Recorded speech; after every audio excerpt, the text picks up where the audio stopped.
Okay, and we are finally live. How do we sound?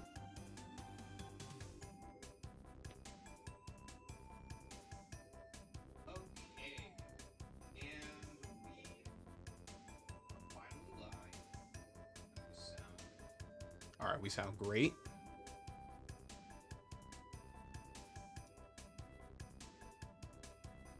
Have I ever heard of Darth Sidious? Say, oh, Darth Sidious is what you're trying to say. Say, do it with his Mountain Dew. What? Anyway, what's going on, everyone? DeAndre Hawk 7 here, and we are in the final 3 generations of my Pokemon, of me ranking every single Pokemon from Generation 1 all the way to the current gen, Generation 9. So, yeah, pretty much, long story short, it's going to be the basic, you know, S, A, B, C, D, F tier with the additional trash tier for all of my least favorites. So, yeah, pretty much that's pretty much all you need to know. So let's just get right into it. What's going on, Ghost and Luke? Welcome to the stream. All right, let's start off with the Rowlet line, starting off Gen 7. If my mouse will cooperate. There we go. All right. What tier was that at the top? Oh, this is the Goomy tier. Yeah, this is the Goomy tier because Goomy is a perfect specimen.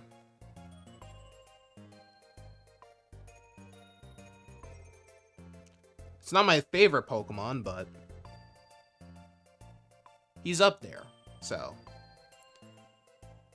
he's so perfect that they didn't even make a Hisuian Goomy because they knew that Goomy was a perfect evolutionary specimen. But yeah, the Rowlet line, S tier. Wait, that's way too far up. S tier. So Rowlet, absolutely adorable, little tiny baby owl with a little leafy bow tie and an irresistibly round body. Dartrix, on the other hand,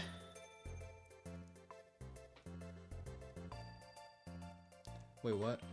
I should probably just use the bar on the side.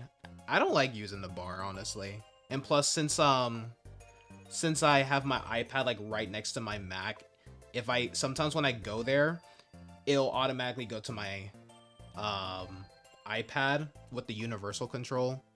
So yeah, I just use the scroll wheel.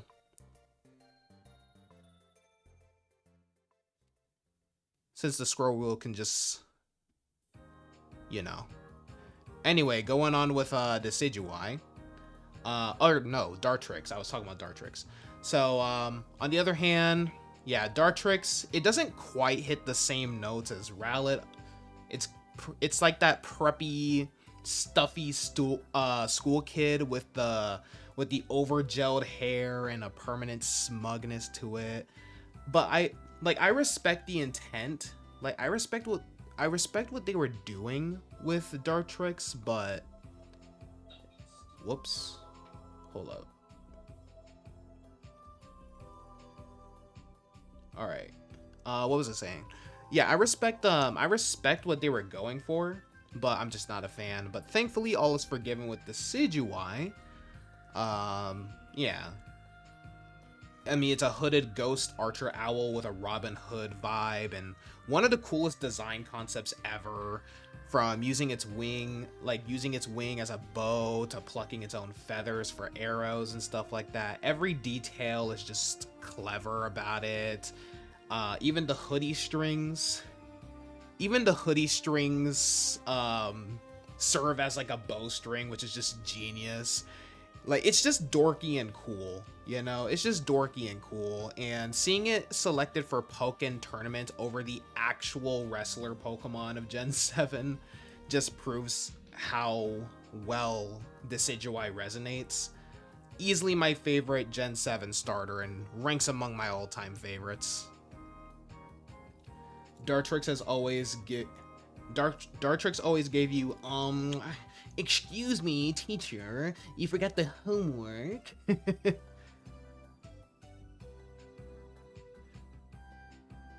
Exactly like my point on. Oh, you like my point on Decidueye? Yeah, Decidueye is just dorky and cool, to sum it up. Hisuian Decidueye, I don't like it as much as Alolan, but I'm gonna put it in the A tier because I still really like it. Because I'm always gonna be team Alolan Decidueye, but Hisuian Decidueye is not a bad design by any means. Training the Ghost Robin Hood for the Grass and Fighting type Wandering Ronin. We have a lot of Grass and Fighting types. Well, not a lot, but we have quite a bit, huh? Chestnut, Breloom, and now Hisuian Decidueye. We have 3. That's kind of great. Oh no, Virizion too. Virizion too. But anyway, yeah, we got quite a bit, huh? I don't know if I'm forgetting any, but yeah, I like the Wandering Ronin feel that you get. You know, complete with the autumn colors. We don't have a lot of like autumn themed, like we don't have a lot of grass types that are like autumn themed by default, aside from like a couple shiny forms and stuff. It's a cool reinterpretation though. The whole lore about, you know, the justification for why Hisuian Decidueye is the way it is with the air insulating feathers for Hisui's cold climate always felt a bit flimsy.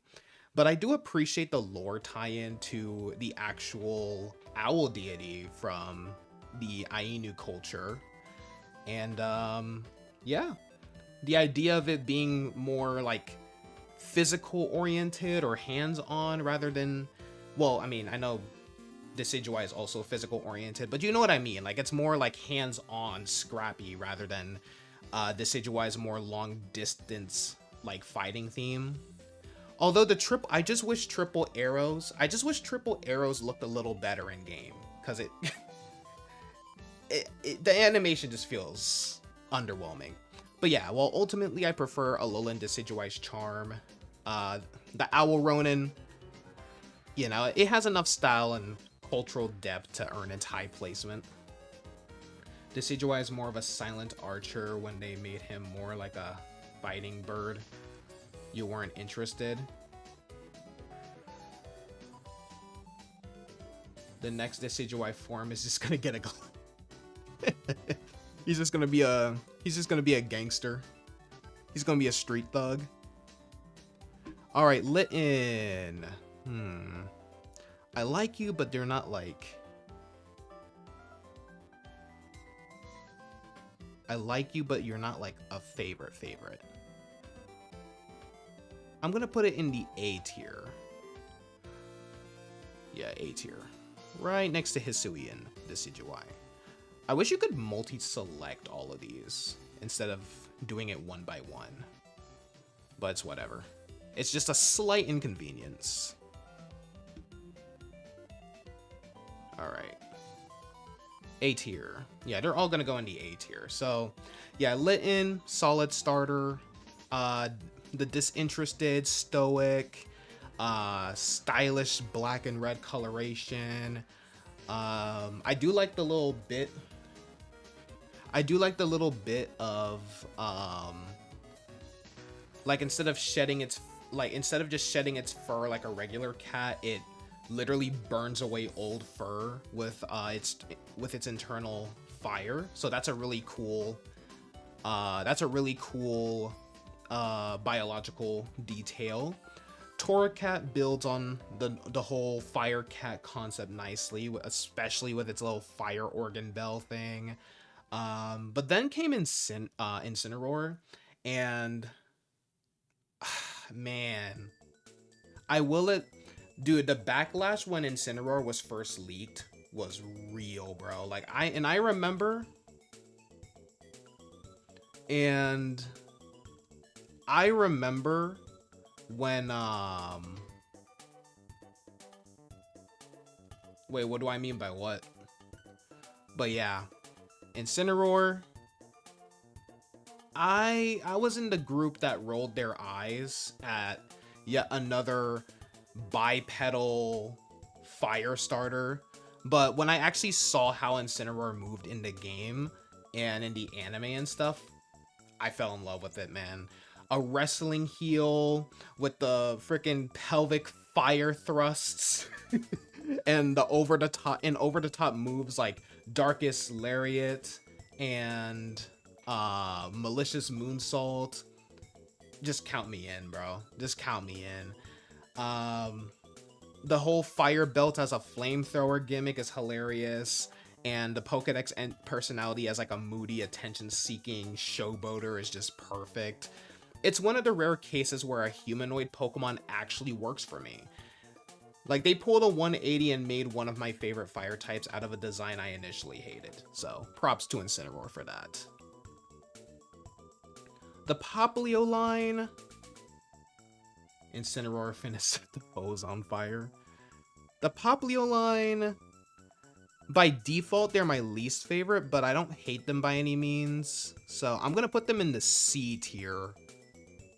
I'm gonna put them in the C tier, yeah. Yeah, Popplio is probably... The Popplio line is the odd one out amongst the Alola starters for me. Popplio itself is genuinely adorable. Goofy, floppy, circus theme. It's got a certain, like, a certain cuteness to it. Brionne, easily one of the most awkward middle stage evolutions out there, between the clumsy, false dress, yeah, the false dress, the weird bubble ears, and the weird eyelashes and stuff. I don't know. Primarina, yeah, it just doesn't work for me. Primarina, though, Primarina is definitely a step up. Graceful, water fairy mermaid, opera singer with some elegant hair. I like the siren. I like the siren theme that it has, and the more primal look it gets when it lets its hair down to use its Z move, Oceanic Operetta, or whatever it's called. But yeah, still, while Primarina's decent, the whole line just doesn't leave much of an impact. Yeah, it doesn't leave much of an impact. Don't hate them, but they're probably the most forgettable of the three Alolan starters, and I definitely favor the other two starters more. Primusi is crazy. Alright. Pikipek. These guys can also go in the C tier. Yeah, these guys can definitely go in the C tier for me. Especially Toucan Sam over here. But yeah, Pikipek, cute little woodpecker. It's always nice to get a new bird species turned into a Pokemon. You know, and it fits the early route bird slot well enough, you know. Trumbeak, it takes things in a more tropical direction, but its beak trumpet gimmick feels kind of uncomfortable and visually odd, like how its lips can curl up. I don't know. That was just always weird to me. Like I don't know. Like the whole line is themed around like unconventional beak usage, which is a nice touch, but it just doesn't do much to elevate them. Toucanon, it's just an angry toucan. You know, it's got a cartoonishly it has like a cartoonishly pissed off face. And you know, it's a funny design, but there's just not anything particularly special or standout about it. But I do appreciate the subversion of expectations and not, you know, and not just making a generic songbird turning into a generic bird of prey. So I do like that. All right. The Trumpsters. They're going to go into D tier. Yeah, they're going to go into D tier. Yeah, so... yeah, Yungoos, cranky little mongoose with some decent visual, with a decent visual design. Gumshoes leans a little too far in with the whole anthropomorphic awkwardness. And like the trench coat fur and the sleepy cop theme is just conceptually it's conceptually fine, but execution wise, with its hair and the bad posture, it just makes for a very unpleasant design. It does improve a bit in game where it moves between quadrupedal and upright stances, but it's still easily one of the weaker early game mammals for me. And the cop and robber theme with Alolan Rattata is cute in theory, but the result just didn't land for me. Grubbin line, oh come on y'all, y'all already know what tier these guys are in. Y'all already know what tier these guys are in. Sheesh. Why is there so many? There you are. Scroll all the way up. Bam. Love these guys. But yeah, as you guys know, as a bug lover, I was thrilled to get a beetle line instead of another generic butterfly. Grubbin, great start, cute little beetle grub with exaggerated mandibles and a squishy, charming design. And it also has some neat lore, like gathering near electric Pokemon to avoid predators. Charjabug, the middle stage. Yeah, the middle stage, it's boxy and kind of odd, but I respect how it communicates the clunky, ugly pupa phase of beetles. And then we get Vikavolt. Oh my god. A railgun stag beetle with metallic wings and like a whole sci-fi aesthetic and a glowing abdomen. Like it's everything I could have wanted. It's everything I could have wanted in a bug type Pokemon. It's even got the levitate ability, and it preys on the very same flying types that once preyed on Grubbin. Like sure it's hella slow in game, but it's a literal cannon and an absolute masterpiece of a design. Hands down my favorite Gen 7 Pokemon. Alright. Next Pokemon, Crabrawler. Okay, so Crabrawler is a great concept. It's based on the coconut crab and boxing crabs. You know, it's a terrestrial crab that boxes for dominance. I like the one bruised eye and the punchy stance. Gives it a lot of personality. I found the antenna being being stanced up like hair to be a little weird, but it's grown on me over time. Yeah, I really like this scrappy little crustacean. It's also colorful, which fits the tropical theme. It's fun, conceptually tight. Strong showing for an early route fighter, so I'm gonna put it into B tier. Though you three are still borderline C. You're in the low tier of B. Oh. I completely forgot about this thing. Yeah, everything goes wrong with this. Everything goes wrong. Crabominable takes the promising foundation of Crabrawler and just ruins it with one of the most confused, cluttered, and one of the most, just visually awful evolutions in the entire franchise. Yeah, it's based on a Yeti crab, but which honestly would have been and should have been a cool design, but it just ends up a jumbled mess of design chunks. The blue and purple, it still has the blue and purple bits of Crabrawler, but now it has like this white fur all over it. These firework looking claws with paw prints for whatever reason. A weird bra-shaped chest for whatever reason. I don't know. Freaking the goofy teeth and just the horrible blonde hair. It loses all of Crabrawler's charm and it gains nothing worthwhile. And the fact that it can detach, it can literally detach its claws. That would have been a cool concept, but it's just buried under all of this visual noise. Like, I hate almost everything about this design. It deserves... I'm typically someone who likes to play devil's advocate for some of the hated Pokemon, but this is one of the few designs that deserves the hate it gets. Trash tier. Okay. Oricorio. Honestly, Oricorio is a neat idea. I'm gonna put them all into C tier. Because as a collective, I like all of them. So yeah, they all get C tier treatment.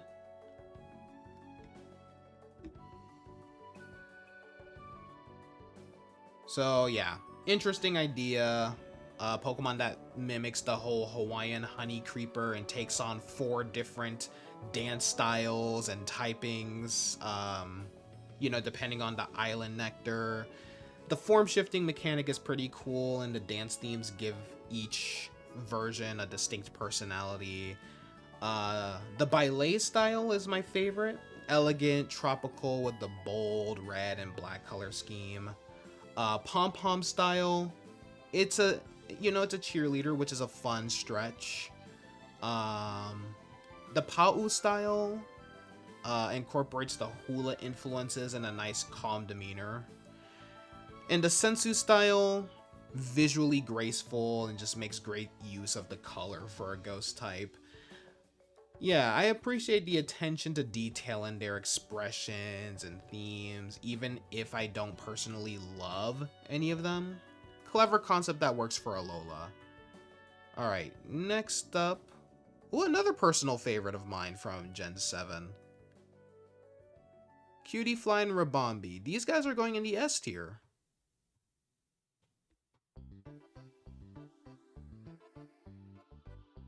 Oh, come on. Could have made it to S tier. There we go.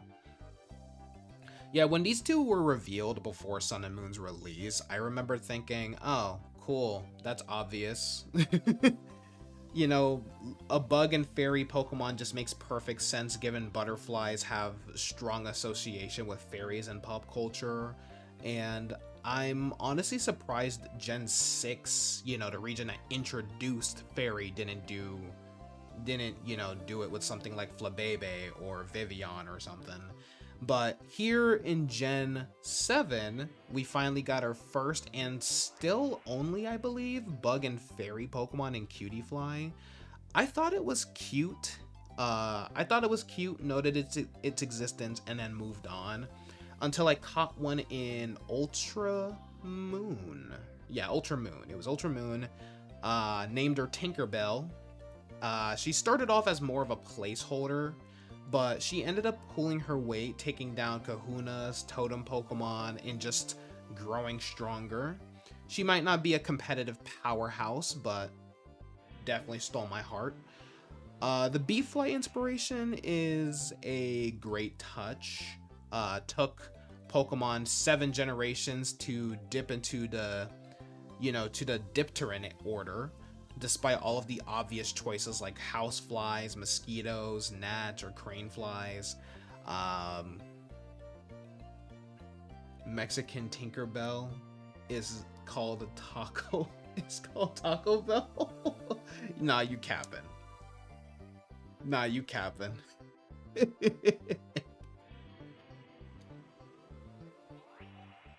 Freaking Mexican Tinkerbell. Taco Bell. Come on, bro. But yeah, yeah, Cutiefly, the patterned wings, the tiny little proboscis or whatever. Yeah, I think it's called a proboscis. And like the fluffiness and the little spindle. Well, you can't really see it in it. You can't really see it here, but it has like the little the spindly legs. It just makes it one of the cutest bug types alongside Joltik, although Joltik still wins as the cutest in my book. But yeah, and Rabombi also keeps a lot of that charm, even if it leans harder into the fairy angle at the cost of some bug traits. I like the little scarf, though I wish it kept more fluff, or maybe the proboscis from Cutie Fly. Still, Rabombi's adorable, unique, and unexpectedly useful. Plus, its shiny turns pink. And it even got to be a totem Pokemon in Ultra Sun and Ultra Moon, so yeah. Can't hate these guys. Alright, next up is, I believe, Rockruff. Yep, Rockruff. They're all A tier. Yeah. They're all gonna go in the A tier. Still personal favorites from Gen 7. And I think, yeah, in my top 20. Well, at least Midnight form Lycanroc is in my top 20, but you know, they're more like A tier Pokemon. I don't have like that emotional vibe. You're hungry, give you food. You got a job now. You making money now. Go get your own food. Hey, what's going on, VGC? Welcome to the stream. All right. You're also gonna go into B.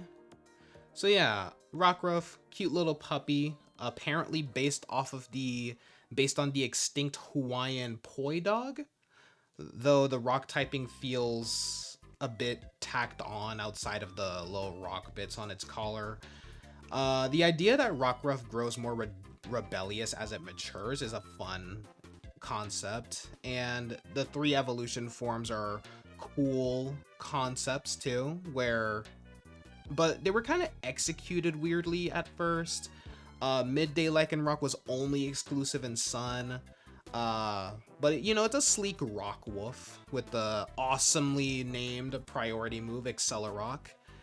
Midnight Lycanroc, the Moon exclusive, was my favorite.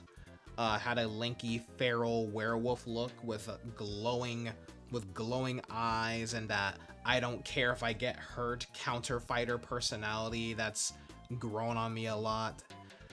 Dusk Lycanroc, though, it's mostly just Midday Lycanroc with orange fur and a smidge of Midnight's mane. Forgettable, honestly. The version locking of the forms in Gen 7 was also very frustrating, especially since they don't get separate Pokedex entries despite having different stats and movesets. But still, all 3 forms look great overall, and I've always liked the idea of a proper wolf Pokemon getting multiple interpretations, so these guys work for me. Alright.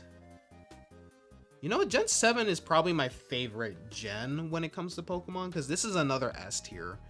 Wishy-Washy, both the solo and the school form. That's what this form's called, right? Solo form? But yeah. You know what? What's that one anime, Solo Leveling? Wishy-Washy invented that. Alright. Yeah. At first glance, you know, it's just a sad little sardine with teary eyes, but then those tears signal the real magic, where Wishy-Washy summons its kin into the school form, which is this giant Dunkleosteus-like fish monster formed of tiny Wishy-Washy moving in unison. The design is amazing, the tail fins and the eyes visible throughout the body, and even some stragglers floating off the tail in the official art. The schooling mechanic, clever, working kind of as a pseudo evolution when it gets access to the school form at level 20. Though it's a shame the form breaks once the HP drops too low, which leaves behind the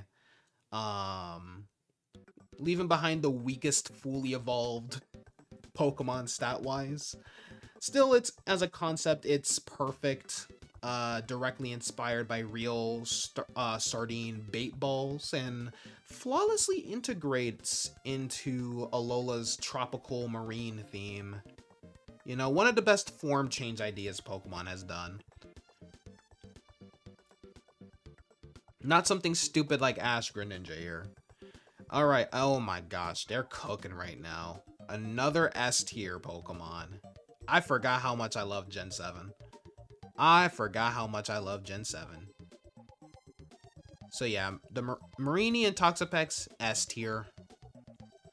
Y'all know I love me my marine critters. Yeah, so finally, after Staryu and Gen 1, we have another Pokemon that we have a Pokemon that actually explores the brutal side of Starfish, based on the Crown of Thorns Starfish, which is a real coral reef menace, except in Pokemon. Reefs like Corsola are actually sentient, which makes Mareanie and Toxapex outright predators. The Corsola hunting lore is actually pretty dark and fantastic from a biological standpoint. Even showing up in game with Mareanie during arriving with SOS battles. Mareanie like shows up in SOS battles to beat up its prey.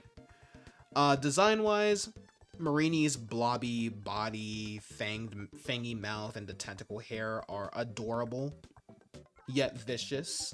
And Toxapex also takes that up a notch. It's spiny, defensive, and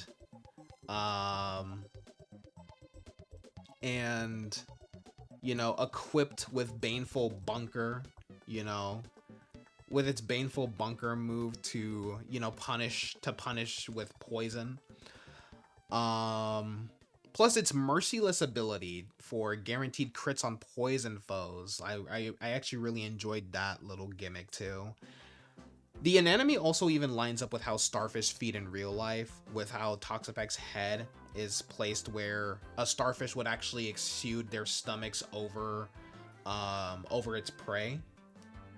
You know, biologically accurate, it's deadly, and just cute all at once. Love these guys. Oh no, they're messaging my... Oh, because they're predators, bruh.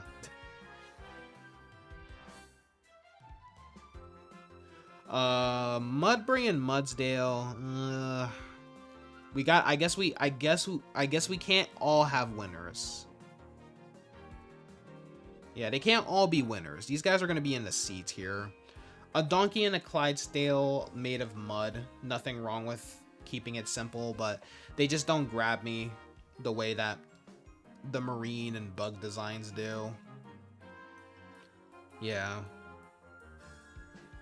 I guess horses just aren't really my jam. Like they're solid designs for, you know, for those who love big mammals, I guess. Oh yay! The Araquanid line. These guys are going into the S tier. Very ironic that I like all of the spider Pokemon, but I am absolutely terrified of these guys. But yeah, it took us until Generation 7, like all the way back in Gen 3, to revisit the Bug and Water combo after Surskit. And honestly, these two, so much better. You know, Dupiter, I know it's pronounced Dupiter, but yeah, apparently according to the Pokemon Company, it's Dupiter, but come on, Dupiter.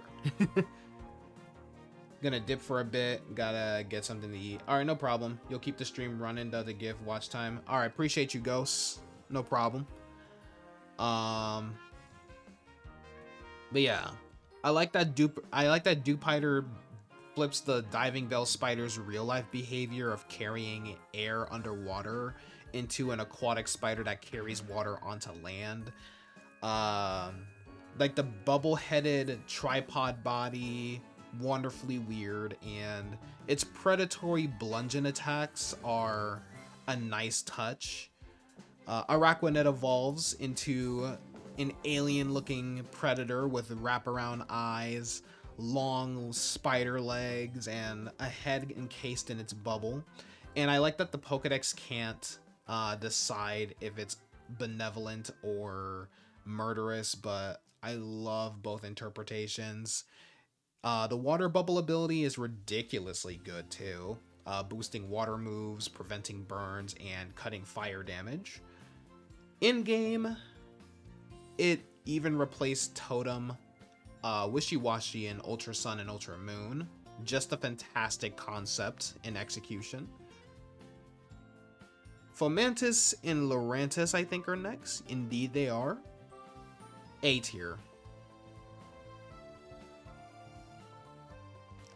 Because these guys are genius designs. But yeah. I wanted a proper Mantis Pokemon forever, and while Scyther is great, it drops the Mantis vibe after evolving. Fomantis and Lurantis give us that at last, except they're actually plants mimicking mantises, flipping the real-life Orchid Mantis idea on its head. Fomantis is a small, cute, photosynthesizing plant with little leaf blades, while Lurantis is a kimono-wearing orchid warrior with elegant, deadly blades. It's a bit busy detail-wise, and surprisingly, and you know, it does suck that they're not bug, but I understand why they're not bug since they're supposed to be plants mimicking bugs, but still, fantastic twist on the whole concept.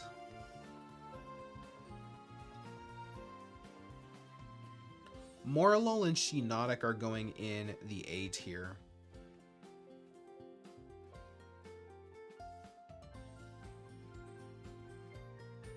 Yeah, these guys are a perfect pairing of fairy folklore and bioluminescent mushrooms. You know, Morlul is a simple, cute mycelium body with toadstool caps, while Shiinotic goes full creepy forest spirit with its glowing cap and unsettling smile. The lore is great, luring travelers into the forest, putting them to sleep and draining their energy. Shiinotic's diaper-like lower body is like probably the only thing I don't like, but the line as a whole blends cute and eerie really well. Alright. Salandit. Okay, so Salandit's a fantastic idea, a fire and poison salamander bandit with molten markings and the corrosion ability. The corrosion ability to poison even steel types. The female-only evolution into Salazzle based on matriarchal society is also clever. So yeah, Salandit is gonna go into B tier. But Salazzle... Yeah, the Salazzle's overly anthropomorphic, sexy lizard design loses me. Like the nightgown markings, the long limbs, and the fan service undertones just make it feel more designed for deviant art than for Pokemon. Cool concept, flawed execution. So they're gonna go into D tier. I said D tier. There we go. Oh my gosh, another S tier Pokemon. Another S tier. Stuff-One Beware, S tier, come on.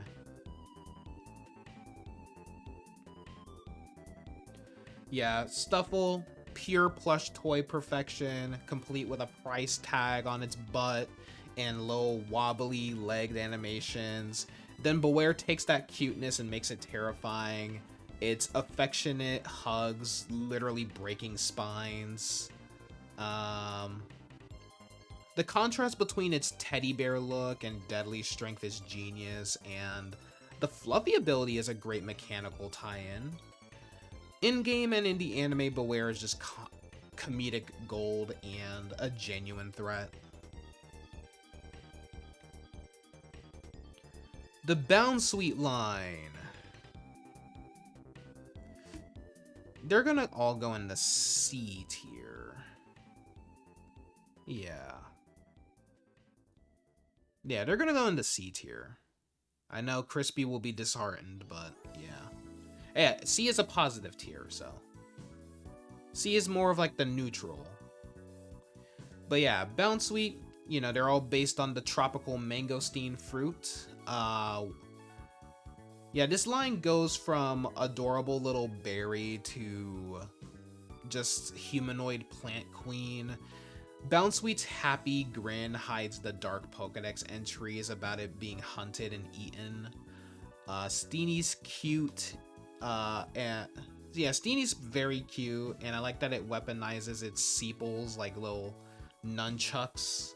And while Zarina's regal design emphasizes her powerful legs for kicking, like they're all neat, but they just don't hook me the way that other grass types do, you know? So that's why they're in the C tier. Comfey is gonna go into D tier. Yeah, a Flowerlay Pokemon. It's a fitting Hawaiian reference, but Comfey ends up feeling like a less interesting Klefki. Pure Fairy, healing focused, and forgettable. It's cute, but lacks any real spark. Oranguru is gonna go in the C tier. Yeah. A normal and psychic orangutan guru with a fan and a cloak. Solid idea, but underdeveloped. It has some neat lore, like using Pokeballs and commanding other Pokemon, and its Instruct move is pretty unique. But design-wise, it's just psychic orangutan, and not much more. Pissimian is gonna go into D tier. A lemur-based sports team fighting type with a coconut helmet. It's fine, but lacks presence or strong identity, and could be easily mistaken for a normal type, at least for me.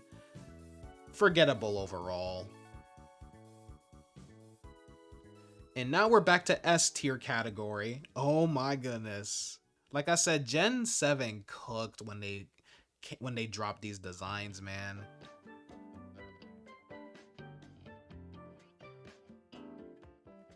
So yeah, from Cowardly Isopod to Armored Bug Samurai, this line is peak. Wimpod's skittish nature reflected both in lore and in gameplay, with you literally having to chase it down to catch it. Golisopod then flips the whole Magikarp Gyarados trope by keeping the cowardice in its emergency exit ability, despite its monstrous strength. That's my back so itchy. But yeah, the design just screams menace. Blades, like little blade claws, the hunched armor, extra limbs, and its first impression move is one of the strongest physical bug types too. Golisopod was the star. You know, Golisopod was one of the stars of my team when I used it in, I believe, Moon, and remains one of my favorite Pokemon of all time.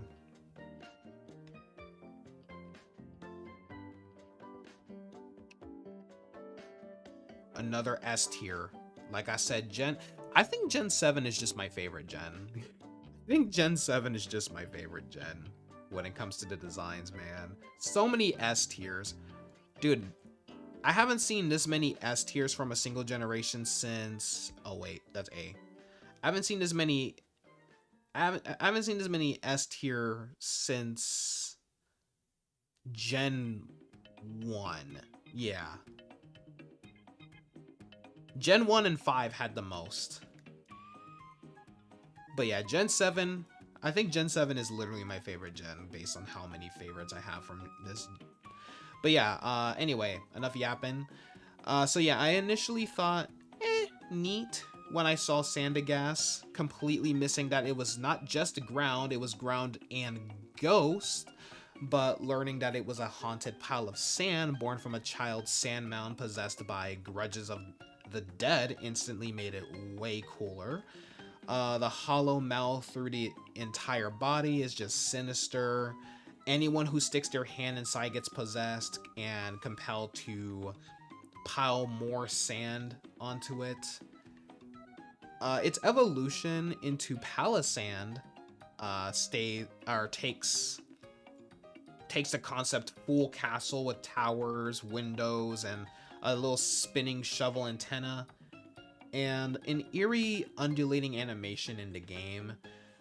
Uh, yeah, and also the Pokedex entries go full on horror. Uh, Talking about Prey's vitality being drained alive and bones buried beneath the castle. Each grain of sand is said to hold part of its soul, trapping Prey like living quicksand. Its water compaction as a unique ability is perfect, and hold up.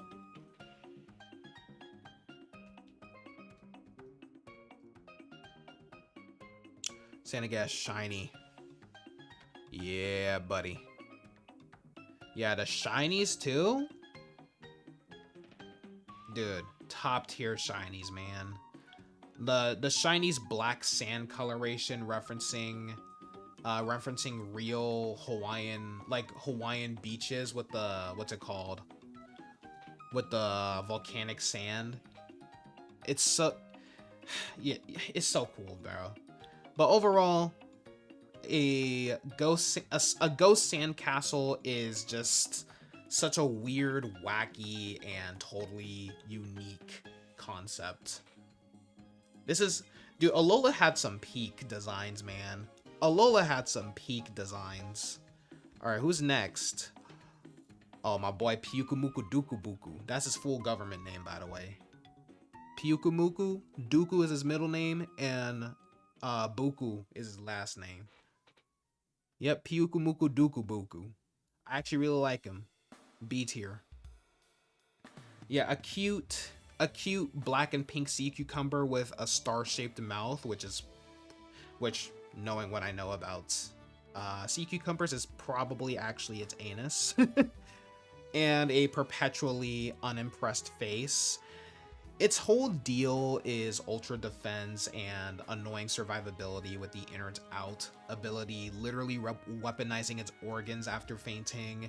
It's based on real sea cucumber evisceration, shooting respiratory organs to entangle predators. In game, it even punches with those organs, drags itself along, or flashes a little peace sign in Pokemon Refresh. Initially forgettable, but seeing them scattered on Alola's beaches and appreciating the real-life inspiration made me warm up to it. Charming in a weird, gross way.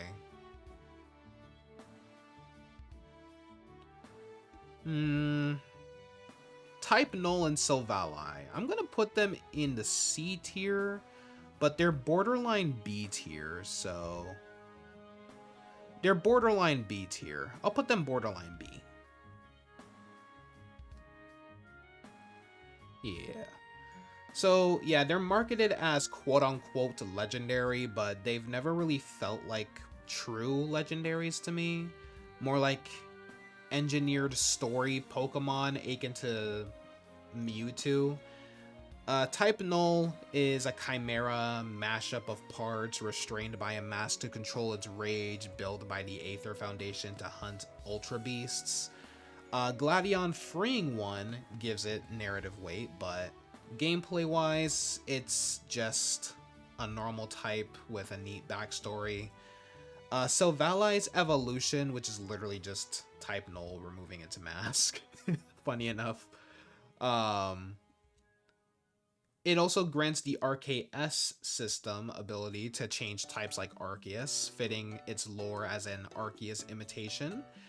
Design-wise, I like the Frankenstein Griffin vibe, though the evolution feels more like a form change to me. I respect its lore, but it's not something I connect to emotionally. Minior, you're going into D tier. You're going into D tier. Yeah, a rock and flying meteor Pokemon that sheds its rocky shell to reveal a colorful core. 7 possible colors, all purely cosmetic. The Shields Down ability is a fun twist, I guess, but outside of that, there's just not much substance. It's cute enough, especially with the swirly-eyed core, but it's forgettable, and the multiple colors feel like an unnecessary collectible gimmick. Could have been much more interesting conceptually. Kamala Harris is going in the C tier. But yeah, a long requested animal gets its turn. A sleeping koala that never wakes up. Comatose is a pretty... Comatose as an ability is a clever touch, making it immune to status while asleep. Born asleep, dies asleep, and all movement is dream driven. Neat lore, but underutilized. The shiny swap. Hold up.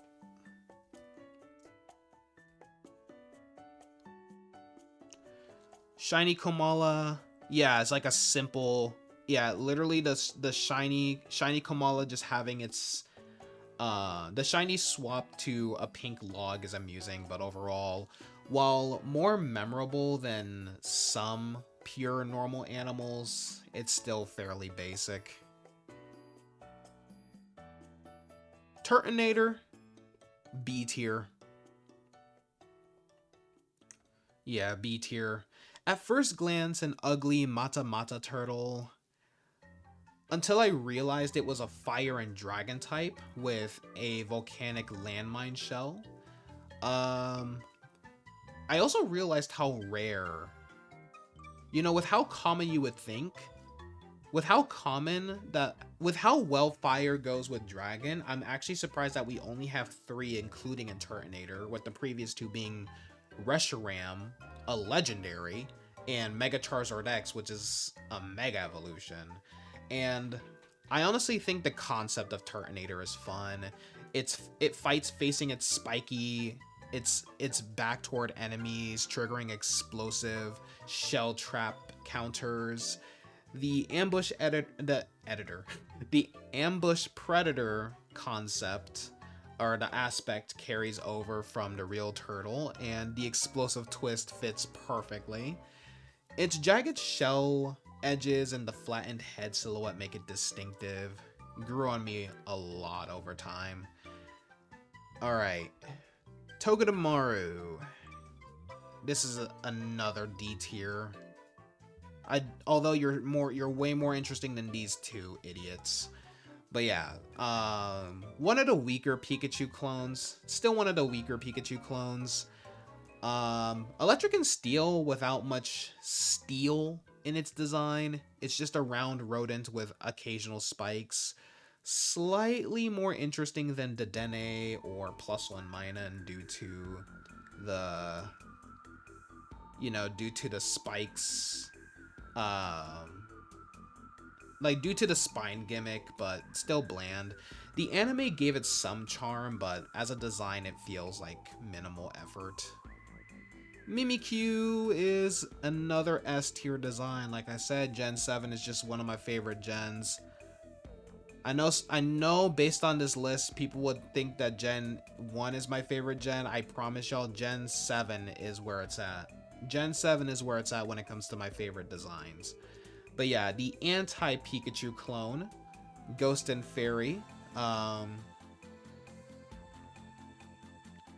Yeah, Ghost and Fairy wrapped in a creepy handmade Pikachu costume to be loved. The backstory is tragic and unsettling. Its true form kills those who see it. In-game, it stars in one of Sun and Moon's best trials. Yeah, one of, if not Sun and Moon's best trial, hiding in an abandoned supermarket stalker shrine. The disguise ability makes for a great battle mechanic, and the busted form after being hit adds some personality.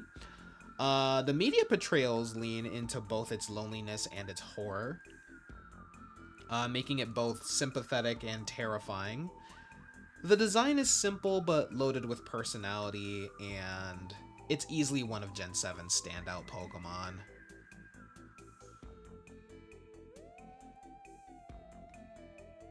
Bruxish is gonna go into D tier. Yeah, the triggerfish inspiration fits Alola's marine life theme, even pulling from Hawaii's state fish. But the garish color scheme, the lipstick mouth, the freaking DQ lips, the psychic organ flower thing on its head, it just makes it more ugly than appealing. Its water and psychic typing and toothy predator lore are fine, but visually it's a misfire. Drampa is also going to be a D tier. A normal and dragon type grandpa dragon counterpart to Turtonator that ends up feeling bland. The lore about burning down bullies' houses is hilarious, but design-wise, it's just a friendly old dragon swan with a blank stare. It gets points for its berserk ability and some charm, but it's overshadowed in a region full of more dynamic concepts. Delmise is going in the A tier. A ghost and grass Pokemon that's actually a haunted clump of seaweed, piloting an anchor and ship's wheel. The Steelworker ability gives it stab to steel moves, effectively making it kinda triple typed. The pirate and ghost ship imagery is fantastic, and its anchor shot signature move is flavorful and fun. Sadly underused in the games, but conceptually one of the coolest designs in Alola. Who's next? The Jangmo O-line? Yep. These guys are D tier. Yeah, these guys are gonna go into D tier. The Jangmo O.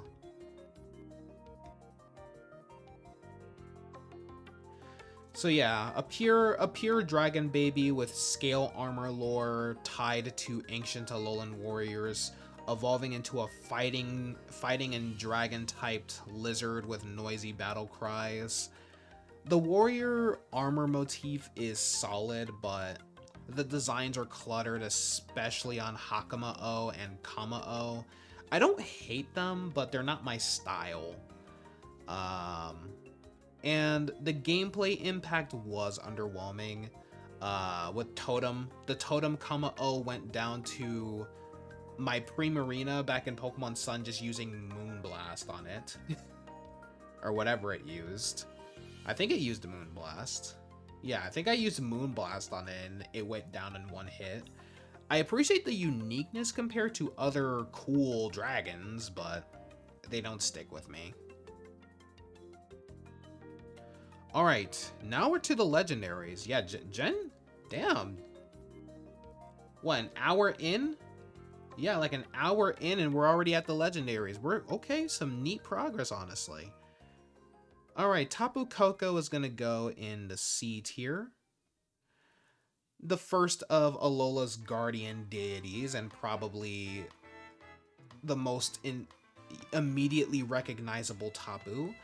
Tapu Koko brings an electric and fairy typing and a design inspired by a rooster, a Hawaiian warrior, and a thunder god all rolled into one. I've always thought the split shell arms that close together to form a bird mask were a clever touch.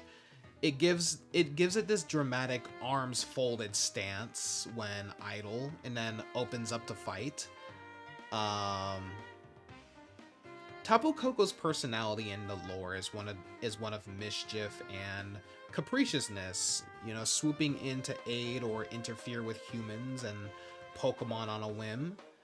I do like the totem aesthetic and the way the colors pop in game, though something about its busy silhouette keeps me from loving it. It's cool, it's got presence, but it's not a Pokemon I feel compelled to use often, which is why it lands in the C tier for me.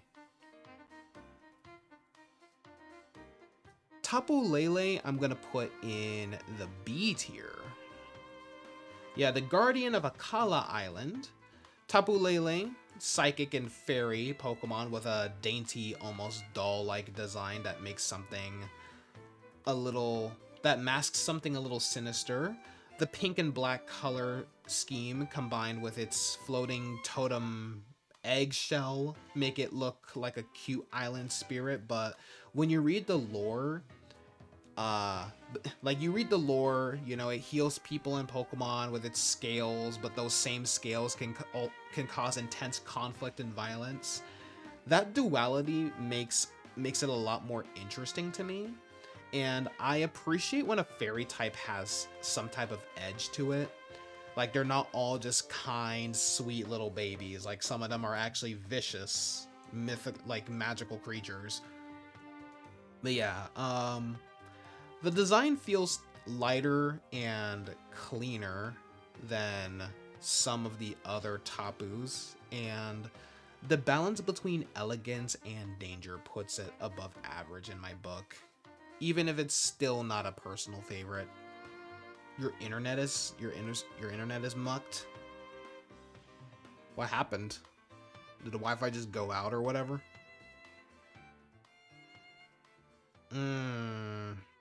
Tapu Bulu, I'm gonna have to put you in the F tier. The first Gen 7 Pokemon to go in the F tier. But yeah, Tapu Bulu, it has one of the better lore concepts of the Tapus. It's a lazy but powerful deity that can make plants grow or die at will. On paper, I like it a lot. In execution, though, the design just doesn't stick with me. Yeah, it doesn't click at all.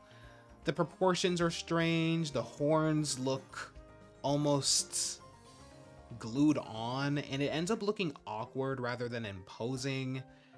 I get what they were going for with the totem shape and the floral, or like the plant-like wooden horns or whatever, but something about the execution makes it feel clunky.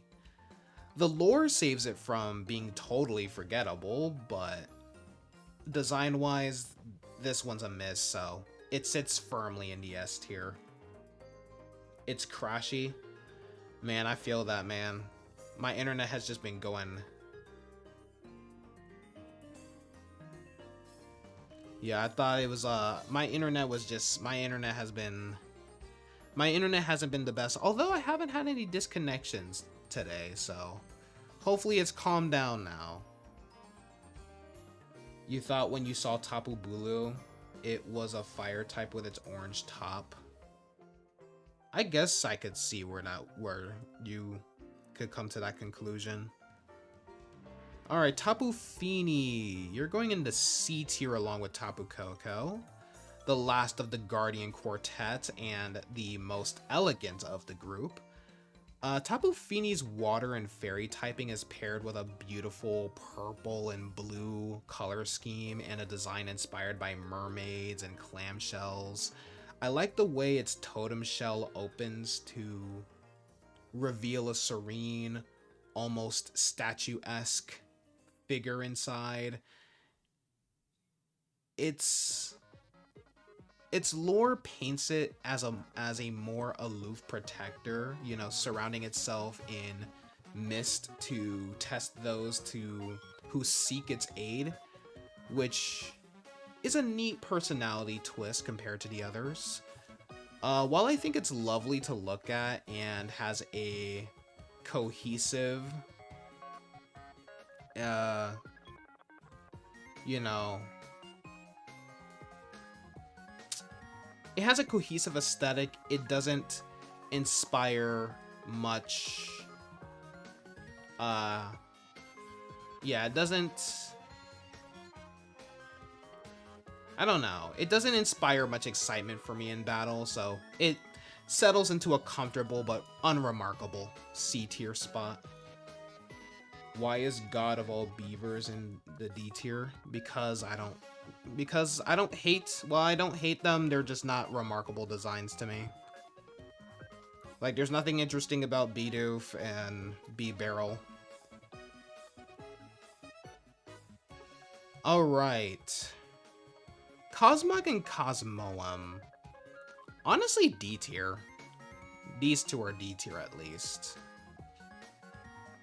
Yeah, Cosmog or Nebby, if you played Sun and Moon, is adorable as far as space puffballs go, but let's be real, it's basically just a story prop that exists to be carted around in a bag. I like the starry cloud motif and the fact it's one of the very few legendary lines that actually evolves, but it's so fragile in battle that you can't really use it for anything. Cosmoem, on the other hand, goes from puffball to a literal rock with eyes. It's supposed to be a cocoon stage, which makes sense, but it's one of those designs that barely feels alive, you know? They both work in context of the story, but as standalone Pokemon, they're some of the least exciting legendaries we've gotten, hence their D tier placement. Wait, what? What? Oh, right, I forgot when they use their signature moves, they go into these weird, like, radiant phases, which for some reason count as official form changes. I don't understand why they did that. But yeah, Solgaleo and Lunala. Okay, so the Sun legendary, the mascot of Pokemon Sun, Solgaleo, is a psychic and steel lion that pulls from alchemical imagery and solar deities. I think it's a solid take on a lion Pokemon. Much better than Pyroar. But, you know, with a mane that flares, it has a mane that flares out like a blazing sun and a stance that really sells its regal, divine status. I like that its body has little mechanical touches without going full robot, and the way its eyes and mane light up during its signature move is a nice detail. While it's not among my all-time favorite legendaries, it's one I respect from a design standpoint, and it holds its place in the B tier. Let's see. In the B tier. Nebby and Cosmoem are just boring. You're talking about Cosmoem, but Nebby looks like that one sidekick who has never experienced trauma. Yeah, they were just kind of more plot devices. Like, don't get me wrong, I like that in like recent gens they're making like the box art legendaries travel with you, but you know, they're just, Nebby is probably the worst out of all of those. Oh yeah, I guess you can go in B tier too. Sure. To you also thought Solgaleo was also a fire type, well, because of the sun. Well, I mean, I think many people thought Solgaleo was going to be part fire due to it being associated with the sun, but I'm actually kind of glad that they didn't go with the predictable sun type, or predictable fire type, I mean. Alright, Lunala. It has an elegance that puts it a step above its counterpart for me. The Psychic and Ghost is a great typing for a bat-like Pokemon, and the skeletal crescent moon structure in its wings make it look both beautiful and a little eerie. The deep blues and purples, combined with the glowing patterns, it gives it this cosmic, otherworldly vibe that really works. I especially love the way it spreads its wings into a perfect crescent during its signature attack. So yeah, between its presence, the color palette, and typing, Lunala stands out as one of my favorite Alolan legendaries. You earn an A tier. You earned an A tier. And I guess your whatever this moon phase is called, I guess you can go too. I don't get why this is an official form change. I never understood that. All right, some of the weirdest Pokemon that we've ever gotten in the series, the Ultra Beasts. Starting off with Nihilego. Yeah, it looks deceptively simple. I'm gonna put in the A tier. Yeah, Nihilego, it looks deceptively. It also looks, yeah, it looks deceptively simple. But you know, it's just a pale, translucent jellyfish. But its rock and poison typing and alien parasite lore make it make it much more sinister. The hat shape doubling as a way to latch onto its host's head is deeply unsettling, and its role in fusing with Lusamine is one of the more memorable moments in history. I just love how it embodies that beautiful but deadly idea, and the Eldritch horror vibe makes it one of the best Ultra Beasts in my eyes. The big Kirby with two heads is the best Ultra Beast. Wait, what? What are you talking about? The big Kirby. Who are you talking about?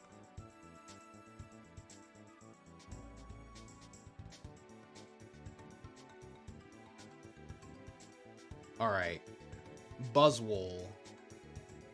Buzzwole's also gonna go in the A tier. I really like Buzzwole. If you guys saw my top 100 favorite Pokemon, it's also in the top 100. So yeah, Buzzwole is what happens when you take a mosquito and feed it nothing but protein powder. But yeah, this bug and fighting Ultra Beast is hilarious and just amazing all at once, with exaggerated muscle flex animations and an over-the-top wrestler body, the veiny translucent wings, and the sharp proboscis still make it feel insect-like despite the absurd proportions. It's such a bizarre concept, but it leans into it hard that I can't help but love it. And out of all of the Ultra Beasts, Buzzwole is like one of my top picks, just for pure entertainment value.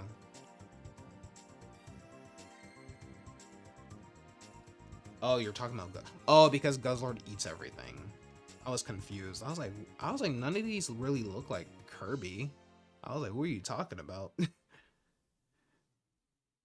Pheromosa. Pheromosa gets a solid B. Yeah, you get a solid B. Yeah, Pheromosa takes the idea of a cockroach and flips it into something that looks like a supermodel. Tall, slender, and eerily graceful. Yeah. It carries itself with disdain for anything it deems unclean, which I've always found funny. I'm not usually big on humanoid insect designs, but I respect the cleverness here. You know, it's still clearly insectoid, yet it reads as alien fashionista. I don't like it as much as Buzzwole or some of the stranger Ultra Beasts, but I appreciate what's going on. I appreciate what it's going for enough to give it the solid B. Okay, ooh, another one of my favorite Ultra Beasts, although he wasn't featured in the top 100. But I do love Xurkitree. Enough to put in the A tier. Yeah, Xurkitree is just peak weird alien Ultra Beast design. An electric type entirely made of sparking wires, looking like some unholy cross between a power line and a tree. The twitchy, stuttering idle animation sells its unnaturalness, and I love how it looks like it could either shock you or strangle you with its body. The silhouette is striking and instantly recognizable, and it feels like something you genuinely see in a strange, hostile dimension. Definitely one of my favorites.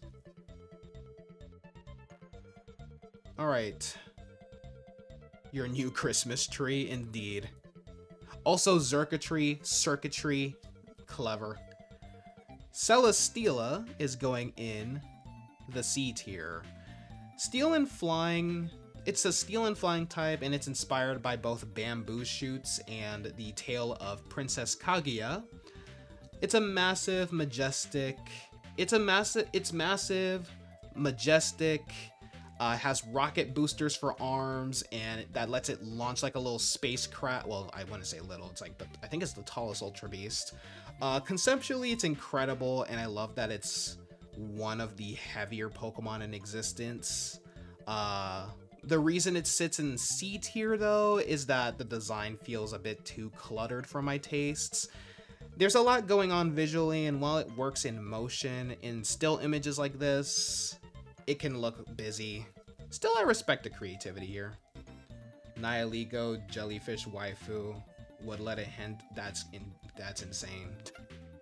That's insane. Alright, Kartana. My little small boy.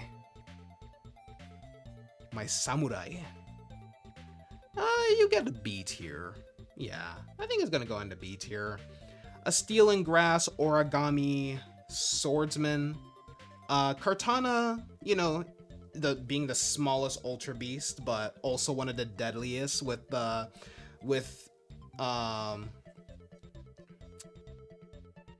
what's it called?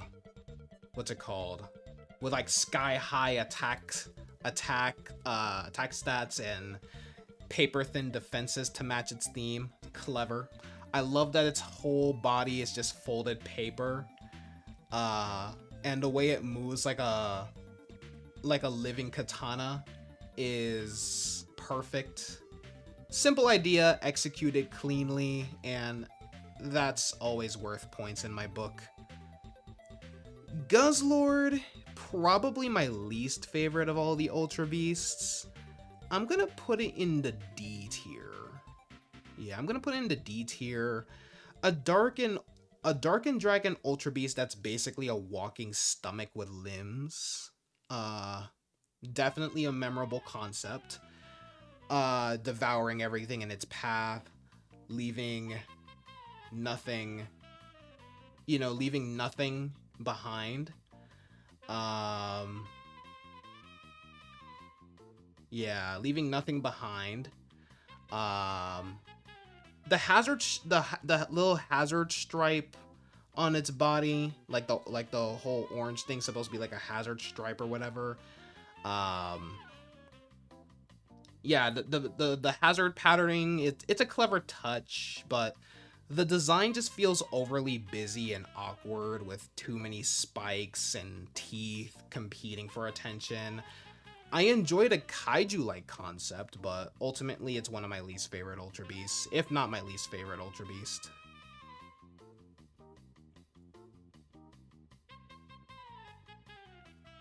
Ghost, what are you on, bro? The closest thing to Kirby is Guzzlord. I mean, there's also Jigglypuff. I mean, sure, it doesn't have the inhale, but I mean, Jigglypuff exists.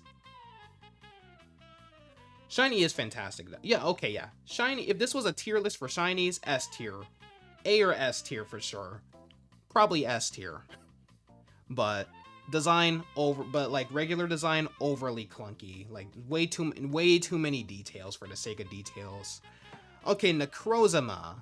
So all the shiny Ultra Beasts you've seen are amazing. Yeah, I would say. Yeah, I don't think there's any bad shiny Ultra Beasts. I forgot what shiny Kartana looked like, though. Hold up. We can actually look that up right now. Oh, I spelled it wrong.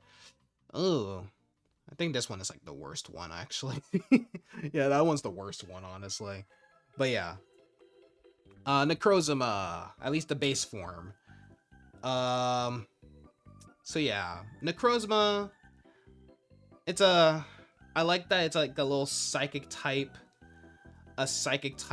parasite with a black crystal-like body and like a little faceless visor head. I like the alien inorganic feel of the design, and the lore about it draining light from the world is pretty solid. While the base form doesn't stand out as much as some of its powered up versions, it's got mystery. It's got enough mystery and menace to earn a respectable B. Shiny Blacephalon. Oh, Shiny Blacephalon is a top tier one, dude. Stakataka is just Donald Trump's idea of the wall. Yep. Oh yeah, I remember there was jokes with Gumshoes and Stakataka with that whole thing going on back then. Yeah, these two are F tier. Yeah. Duskmane Necrozma and Dawnwings Necrozma, both F tier. I don't know, the fusions. Yeah, the fusions of Necrozma with Solgaleo and Lunala are, I know they're intentionally meant to look like Necrozma has taken over the other legendaries, but to me, they just look cluttered and awkward, which I guess is the point, but I don't know. Like, the fusion idea is fine in theory, but in practice, it just ends up feeling like two designs mashed together without much grace. I don't know. Ultra Necrozma. Yeah, undeniably flashy, like a little Super Saiyan. It's basically just Super Saiyan Necrozma. Radiant wings and a more imposing frame, but it also blends into the crowd of big legendary dragons that we've had over the years. So, like, I like it, but it just doesn't have the same lasting impact as some of the better Ultra Beasts or even base Necrozma for me. B tier. Goku. Ultra is the best looking form of Necrozma. I like the base form a little better. I like the base form better. Like I just said, like Ultra Necrozma, it just, since it's basically just another big legendary dragon like Dialga and Palkia and Reshiram and Zekrom and all that, like, I don't know. Like, it's neat. Like, I like it, but it just doesn't have that, like, impact that base Necrozma has, you know what I mean? Magearna, oh yeah, I forgot it also has like the original painting form, whatever it's called. They're both D tier. Yeah, they're both D tier. A steel fairy mythical automaton designed 500 years ago with a Pokeball shaped dress and a rabbit, a pretty cute rabbit face. I think the lore is fine, you know, an artificial Pokemon created by a brilliant scientist, but the design just feels overly toy-like to me.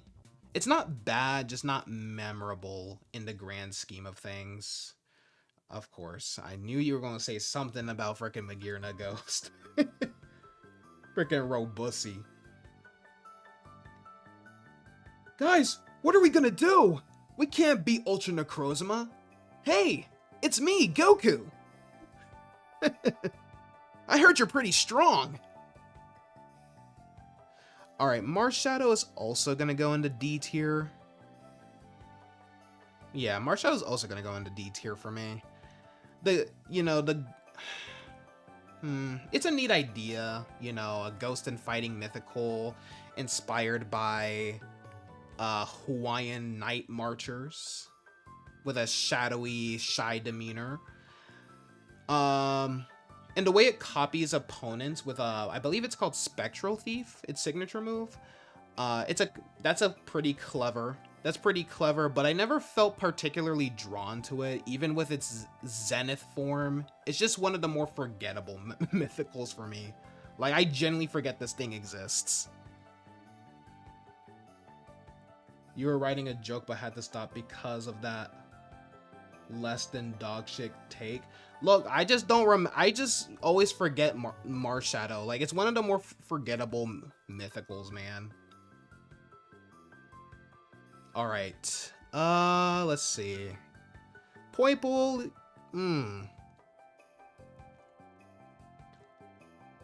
I mean, I wasn't bashing Marshadow. I'm just saying that I literally said I like it. It's just not a favorite. The D tier is just more like indifference for me, you know? Let's see. Poiple. It has a cute alien charm with an oversized head and those big expressive eyes. Simple compared to other Ultra Beasts, but that's part of why I like it. It's approachable without losing that not from this world vibe. B tier. Yeah, B tier.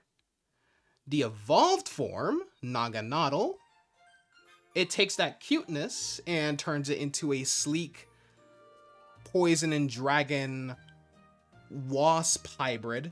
Like a alien dragon wasp hybrid.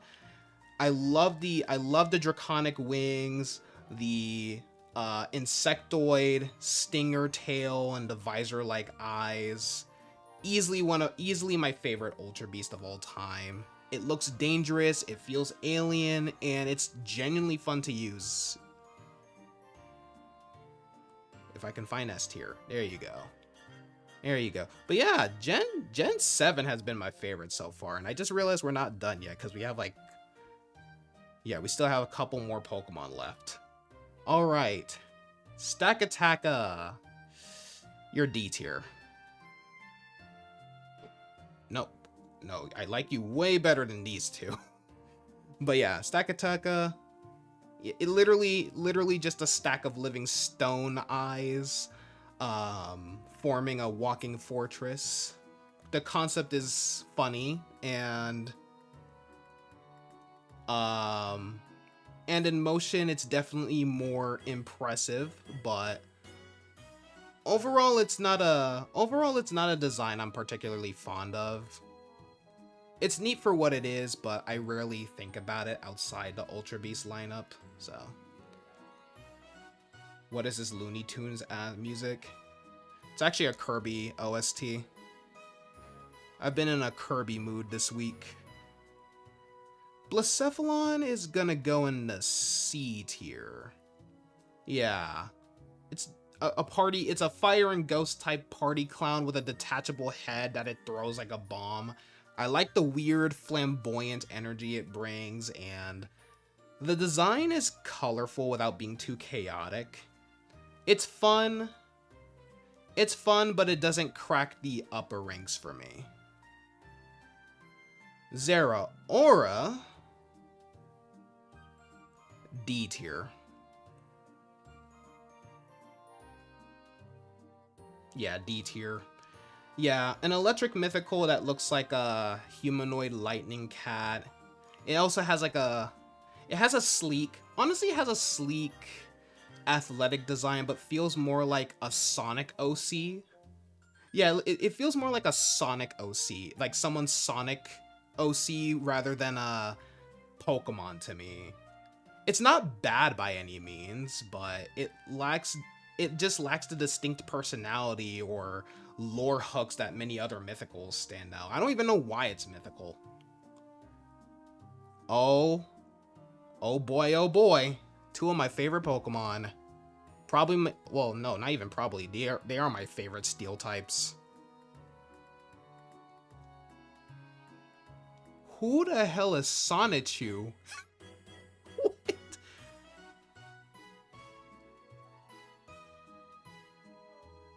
Let's see. Yeah, you guys are S tier. Yeah, one of the most unexpectedly adorable mythicals we've ever gotten.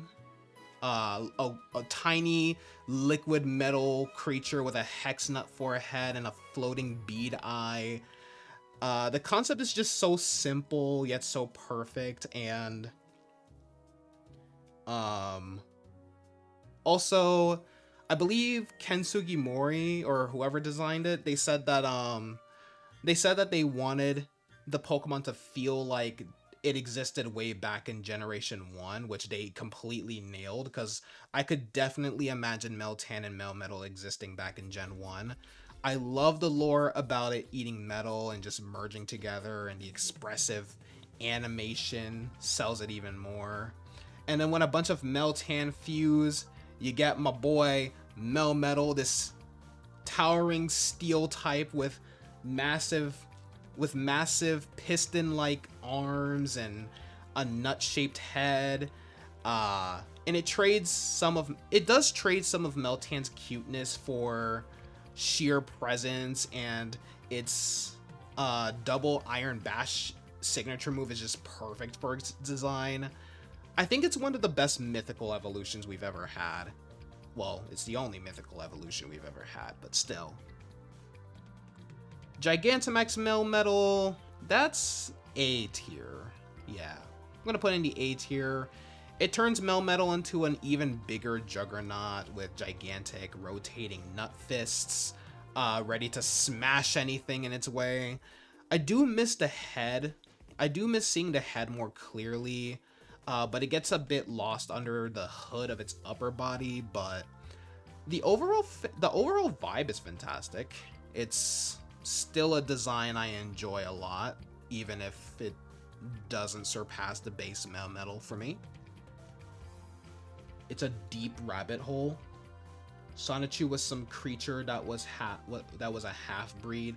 Oh, I saw Chris Chan in the comment and I was like, that explains it now.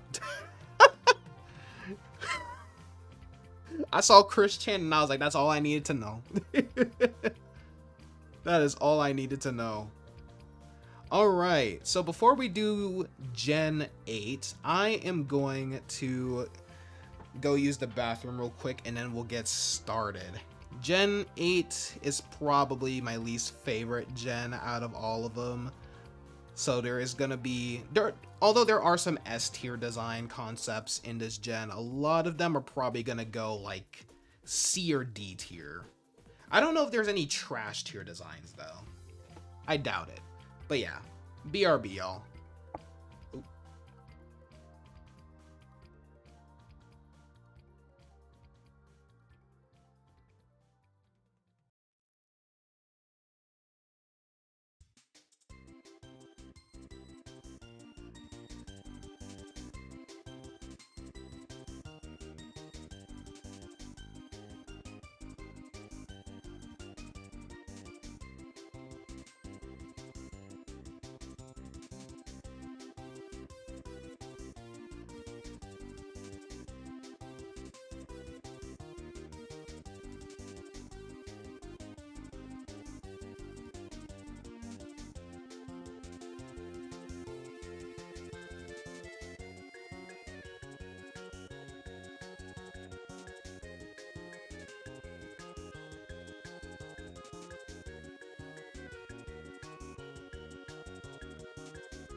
Why is the first thing I see when I get back, take us with you? Crazy. Anyway. So starting off with probably... This is like my least favorite lineup of starters ever. And that's crazy coming from me. But, the Grookey line... Grookey? There we go. They're gonna go in the C tier. Talking about some who said that, like your name isn't right next to it. Bro has a clone. Yeah, Gigantamax Rillaboom, you're also gonna go in the C tier. So yeah, after 2 decades, you know, 2 decades after, you know, Onion Frogs and frickin' Fire Lizards in Gen 1, we're still picking between we're still picking between like who's the cutest starter, right? Or who's the best starter and all of that in each gen. And this time, the grass slot. What you mean being framed by MJ? What you mean? But anyway,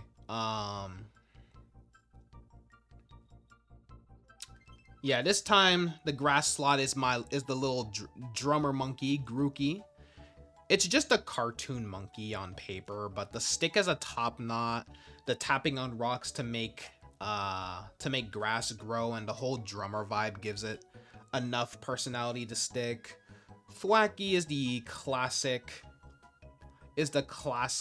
awkward middle child, lanky, malproportioned, and painted in that clashing light that fights the browns, greens, and orange. The drumocracy is that whole lore is fun.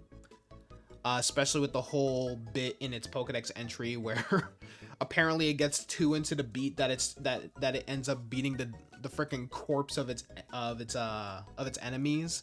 But visually, it's the weak link of this line. Rillaboom thankfully pulls the proportions back together into a clean, athletic gorilla. The first real gorilla Pokemon, now that I think about it. And the portable strapped drum plus the you know, the whole like drumming thing being a reference to gorillas pounding on their chests. I think that metaphor is pretty neat.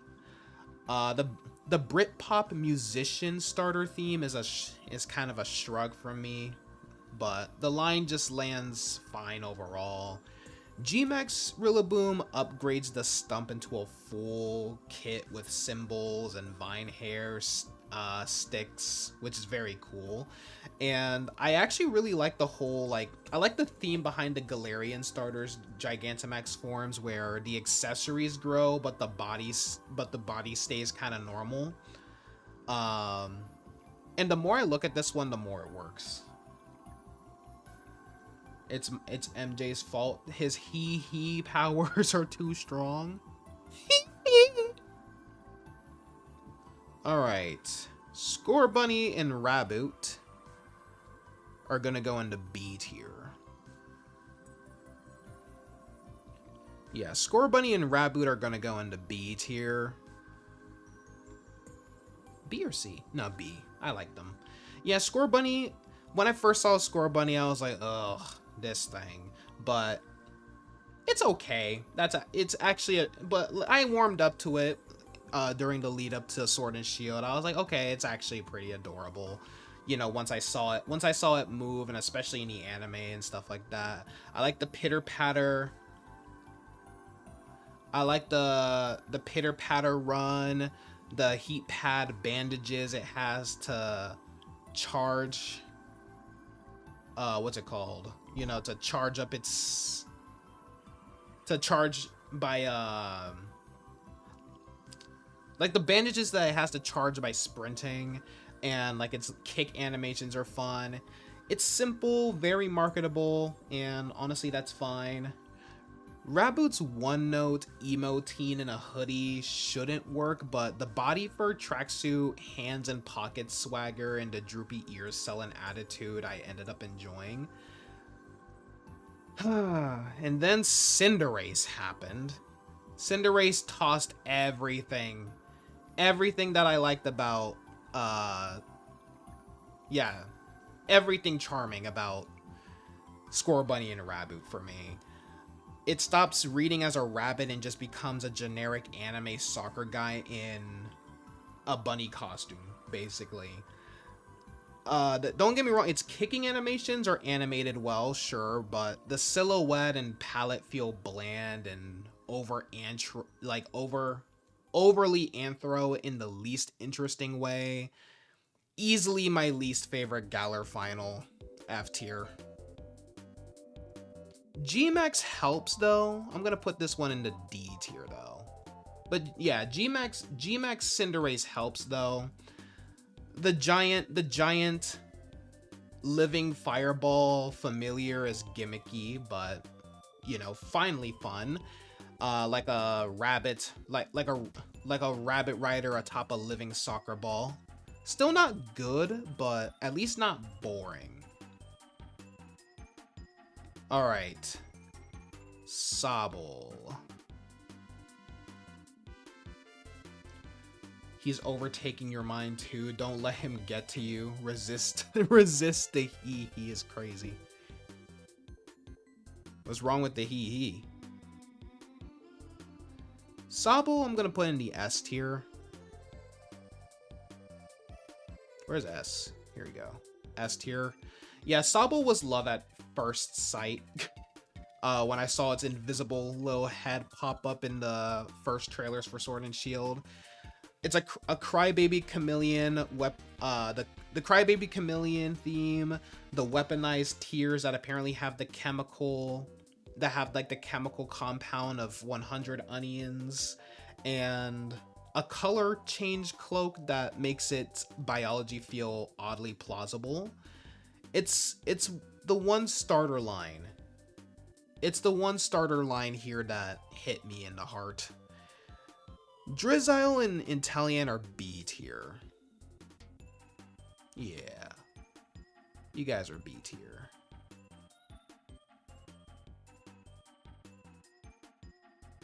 Claire and Pearl, get your ass back here.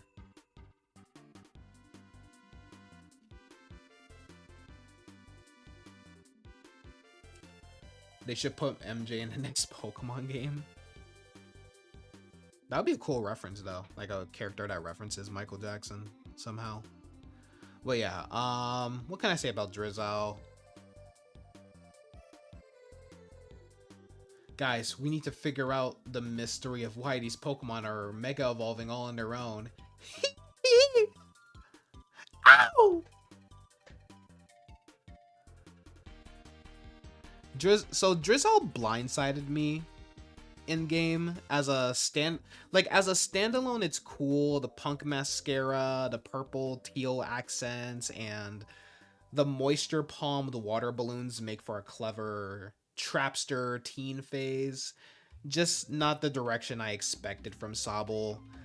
Inteleon steers hard into the spy lizard with the wetsuit lines, the finger gun water shots, the basilisk lizard, the basilisk glide membranes. Conceptually great, even if the too upright posture and oversized hands push it a hair into uncanny territory. I wish it felt a touch more lizard, you know? Gmax Inteleon shot JFK is crazy. I think you're also gonna go into B tier. Yeah, I like Gmax Inteleon. Yeah, Gmax Inteleon, it's the clear winner of the 3 Gmax starters. The tail spiraling into a sniper tower with a watery rifle, and the geyser tail silhouette is very bold, almost alarmingly on the nose for Pokemon. Like, it's just a straight up gun now. It works though. It works though. All right. Squavin Ingredient. You're also gonna go in the F tier. Yeah, you're, well, not also, but you're gonna go in the F tier.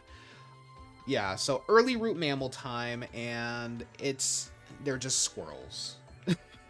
Squavit's stuffing berries in its cheeks. Hook is paper thin, and while the art is pleasant for these two, I just never find, it just never finds that Pokemon twist that makes simple animals pop.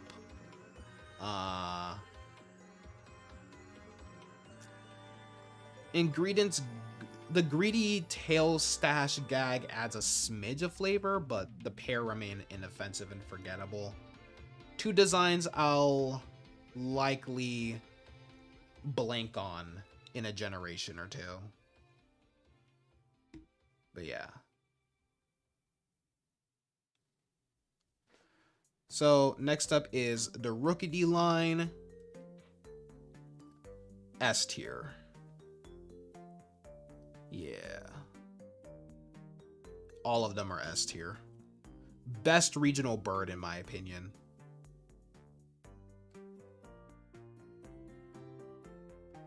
And for his up special, he wields a gun.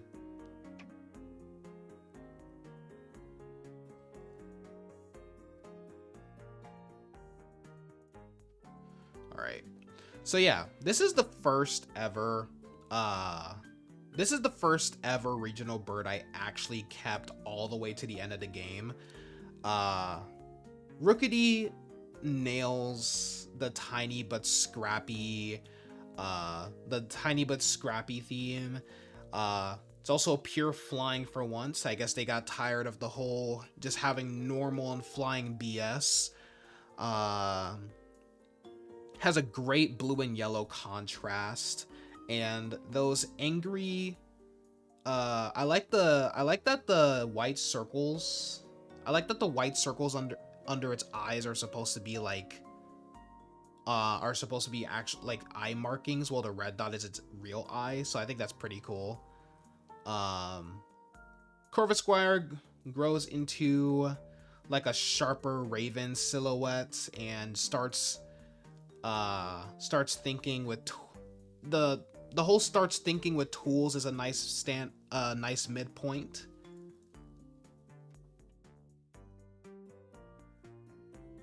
Your EP, so you're gonna go. All right, no problem, Ghost. Appreciate you sticking around. You have a great night. You rest well. Corviknight is the payoff of the entire line. A titanic, steel-plated Doom Raven with red sensor, with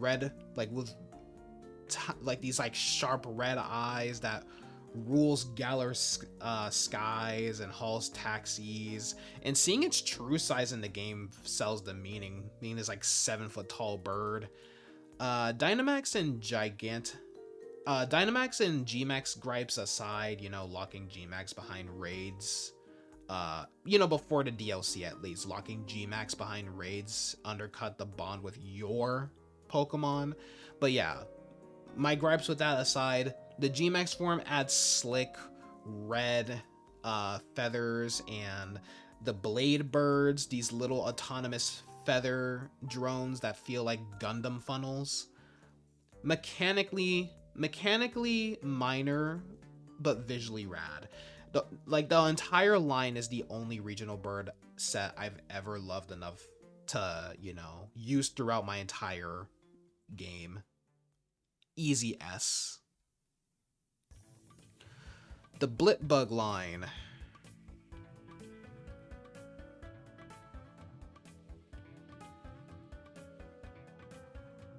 B tier.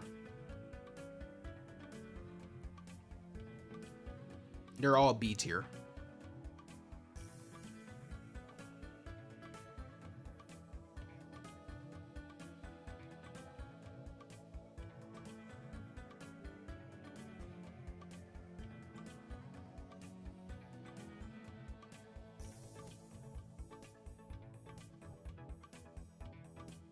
Yeah. These guys are B tier. Blipbug doesn't scream ladybug larva or at first glance, but the 7-spot colors, I don't mean like the literal 7 spots. I mean like it has the actual like, you know, like it has the actual colors of a 7-spot ladybug's larva, you know? So that's actually accurate. The giant spectacle eyes and the bow tie spines make a cute bookworm grub that collects info through sensory hairs. Dottler flips the cocoon trope with a psychic ray dome, trading Harden for like light screen and reflect, and debuting the bug and psychic type. Its wiggly hands and the fretting eyes give it a great anxious vibe. Orbeetle is where it gets deliciously weird. The dome becomes the body or head, the dangling humanoid feels vestigial, and the kabuki Gundam face with the neon eyes and the yellow horns, it's unforgettable. It's not the ladybug I expected, but it's so strange I came around.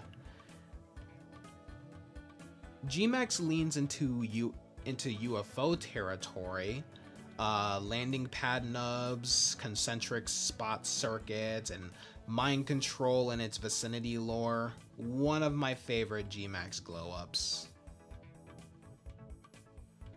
Alright.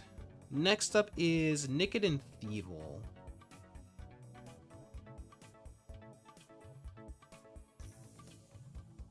You know, these are gonna go into C tier, but they could dip to D.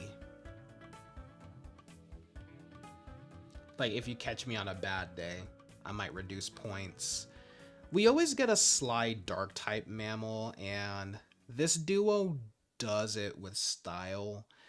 Nicket's domino mask, sly brows, little fur boots, and the giant brush tail it uses to erase tracks feel storybook clever. Thievel loses some of those exaggerated proportions, but gains the oversized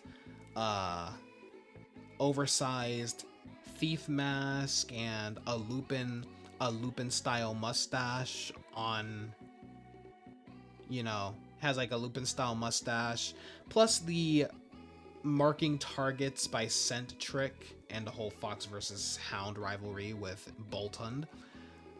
Not top shelf for me, yet a solid pair of gentleman thieves. I like it. Alright, next is Gossifleur and Eldegoss, who I'm going to put in... I'm also going to put them in the C tier.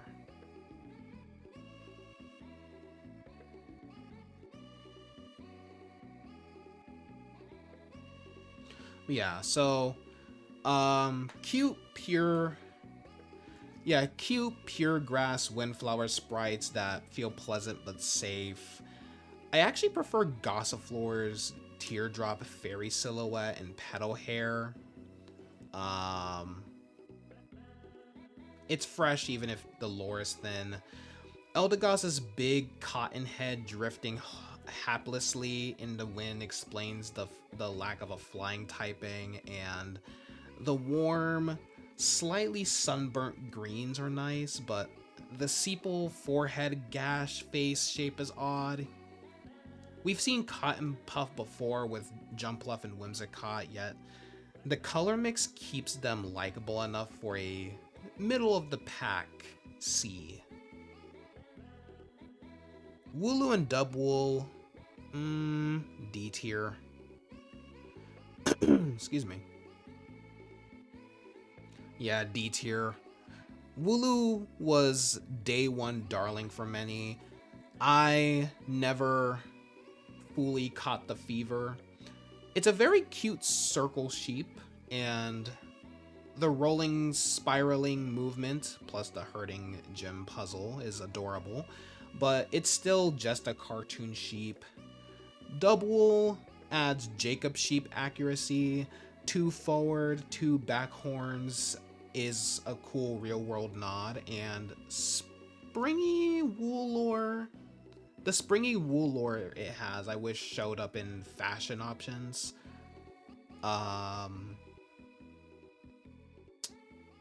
Yeah, charming in motion, lightly underwhelming on concept, so I think D fits.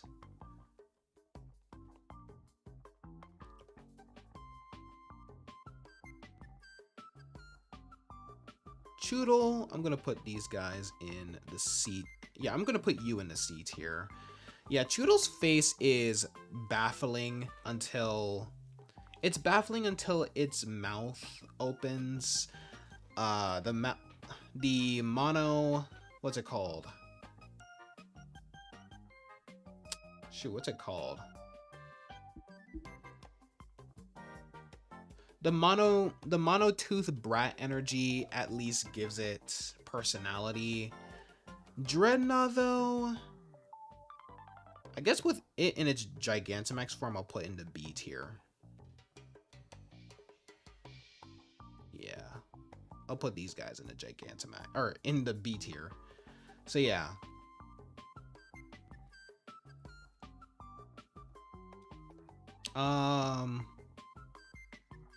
Yeah, Dreadnought, it's a solid snapping turtle bruiser.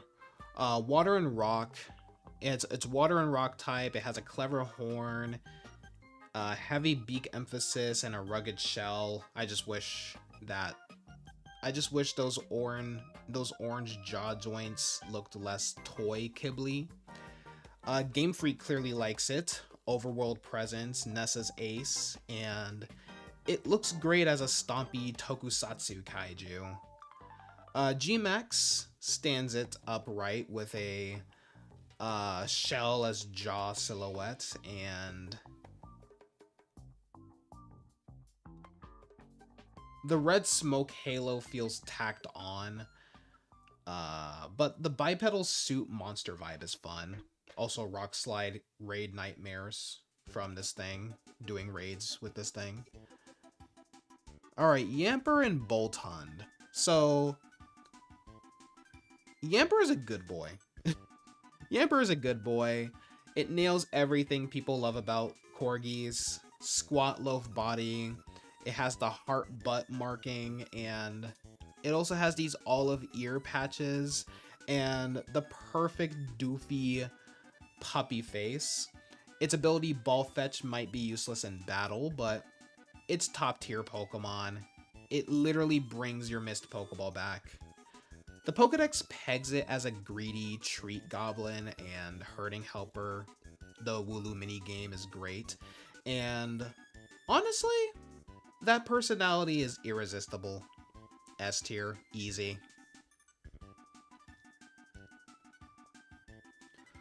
Boltund keeps the good dog energy in a sleeker frame. I like the way its fur spikes up when it's attacking, though I wish the sock-like foreleg markings match the hind legs. Still a solid evolution even if it can't out-aw Yamper. B tier for the Hound, S tier for the Korg.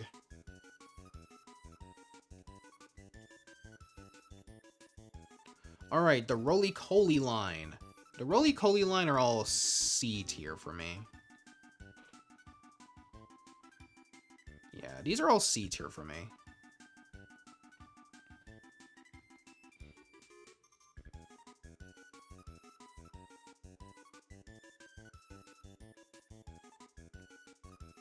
So yeah, Roly-Coly is one of those designs that clicks the moment you see it in motion.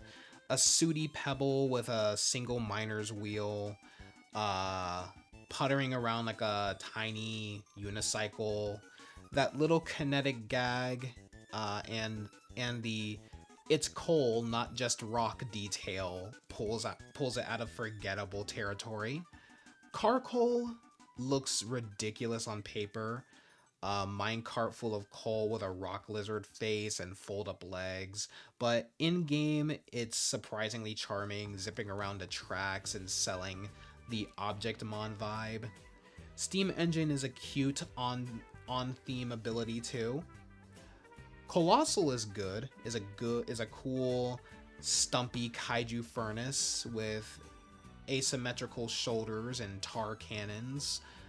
But it loses the rolling wheel ability or personality that made the earlier forms sing for me. I used one for a chunk of sword, liked it, and then benched it when looking for a Pokemon to use in competitive. Solid, but not beloved. GMX Colossal as a squat volcano furnace mountain looks imposing and goofy in the right ways. I just wish the line's wheel gimmick hadn't disappeared by the end.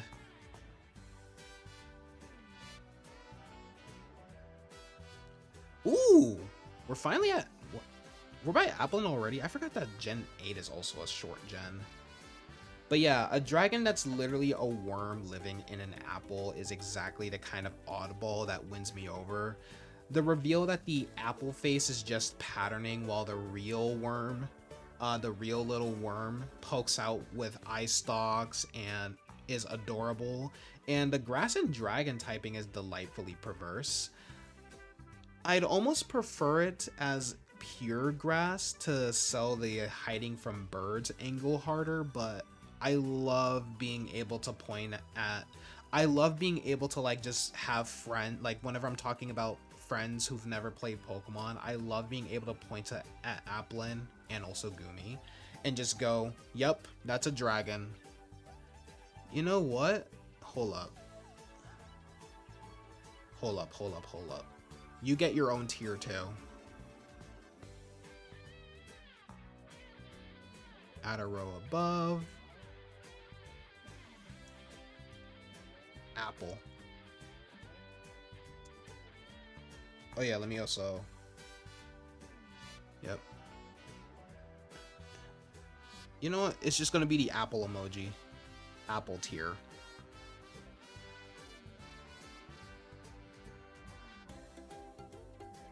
It's also gonna be red. Yep, apple tier. Actually, I'll make it green, so it kind of clashes a little better. But yep, apple tier. Realistically, it's S tier, but it's apple tier. Alright. Flapple and Appleton. I'm sorry, I just saw something flabbergasting. Did they really add both This is the same form. You could have just added... Okay, whatever.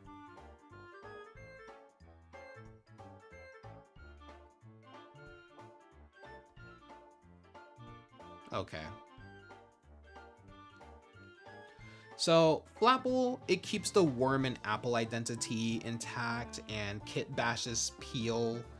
It kit bashes the Peel into wings and armor. It's a goofy gecko dragon. It has its goofy gecko dragon fun with those sluggy eye stalks. Appleton flips to cozy dessert dinosaur.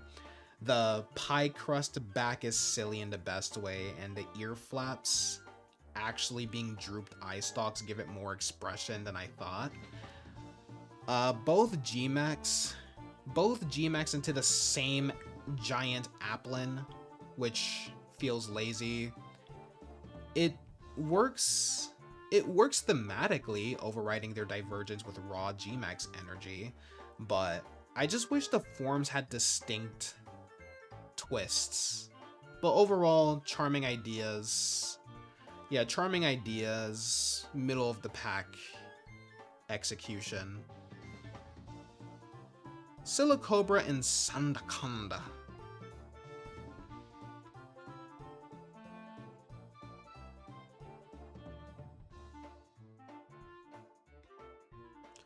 Gigantamax and Sandaconda can also get in the B tier. Yeah, the entire line is B tier for me. So Silicobra's dopey sand pouch and nostril blast gimmick sells the desert cobra angle without defaulting to poison snake again, and the one-hit sandstorm ability is a neat rules flavor.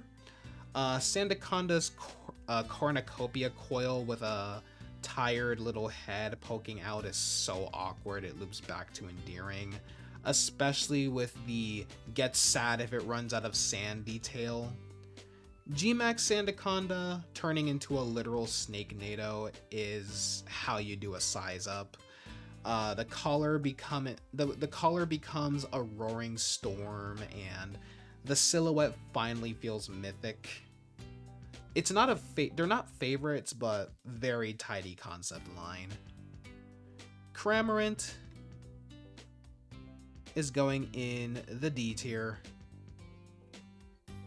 Yeah, I'm gonna put it in the D tier. A dead-eyed cormorant with that forgets what it's doing mid-battle is funny, but as a design, it's just a bird. The Gulp Missile gags, Arrokuda or Hilarious a drowning Pikachu, jammed in its throat, are the memorable part. Great comedy beats. Not much staying power behind the joke. Arrokuda and Barrascuda, C tier. But I do like you more than Nickit, because Nickit is borderline a D. So yeah, here we go. Yeah, Arrokuda, a scowly dart with a mustache mark I never learned to love. Barrascuda at least looks fast and menacing with those fish skeleton side markings. They scream torpedo, but the set doesn't push the ramming or steel jaw angle hard enough to rise above serviceable fish. More interesting than Basculin, which honestly isn't saying much. Toxel! Okay, so Toxel... What can I say about Toxel? The 3D model does a lot of work. You know, sulky baby posture, little lightning nub, but Electric Baby Poison Lizard still lands as a miss for me. I like the idea with the tingling toxins as power, and it scratches that undefined Nidoran-ish, like, ambiguous monster space, you know? Yeah, as a design, it's one I bounce off of D tier. Toxtricity, however, both forms, amped and low-key, are going in the A tier. Yeah, I like Toxtricity. Yeah, the evolution nails that Rockstar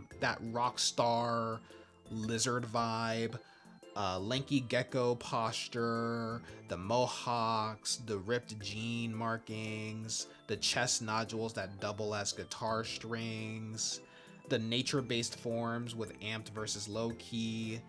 Great touches, and the punk rock ability ties the kit together, and its camp animations sell the character. G-Max keeps the energy, yanking off that tower, that like radio tower tail, and shredding a building-sized lightning guitar is gloriously dumb in the best way. I didn't love it at first, now I'm fully on board. I see the image. I see the image now. Alright, who is next? Ooh. Oh, Sizzlipede and Centiskorch, along with their Gigantamax forms. Yeah, those are definitely going to be S tier. Yeah, let's put my little fruit roll-up up here. So yeah, this is an instant. If I ever replay the games, this is going to be an instant party member. If I ever do like an anime luck or something, the Centiskorch line are instant party members.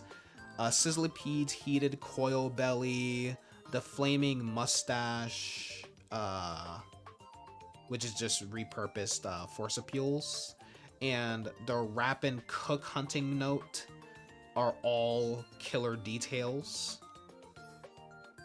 Yeah, those are all killer details.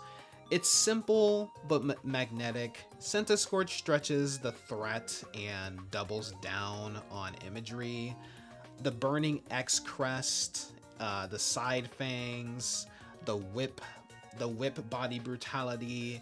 It just looks and feels dangerous.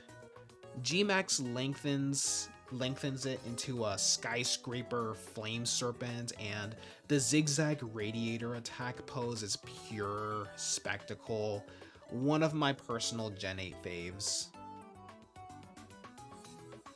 I think the octopuses are next. Yep. C tier. Which is surprising because I actually really like cephalopods, but yeah. Like, Clobopus is a cutie. A curious baby cephalopod that learns about the world by punching everything with glove tentacles that sell the joke. Graplock's traveling fighter lore and belt tentacle are clever, and I like that it's an octopus posing as humanoid rather than just a true biped. Still, losing the big expressive eyes and not being water type entirely leaves me a bit cold. I prefer the baby. I prefer the baby at least. Ooh, these guys are favorites. Not personal favorites, but they're favorites. Design-wise, at least. Sinistea and Poltegeist. I like these two. Yeah, I like these two. Yeah, I love when an Objectmon is secretly something else. And here, the T itself is the ghost, with the cup as a prop. The phony versus antique forms and the cracked and chipped pot evolvers add a delightful bit of lore for these two. Poltegeist is a straighter, haunted teapot, losing a smidge of Sinestea's layered charm, but the reproduction by pouring it into leftover tea, that whole lore is wonderfully weird. I'd have taken Ghost and Fairy. The Fairfolk vibe is right there, but as a duo, they're great. Hatena, the Hatena line are S tier. No questions asked. No questions asked. S tier.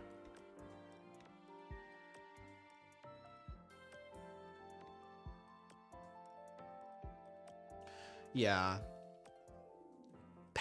Pastel witch vibe done correctly. And Hatena's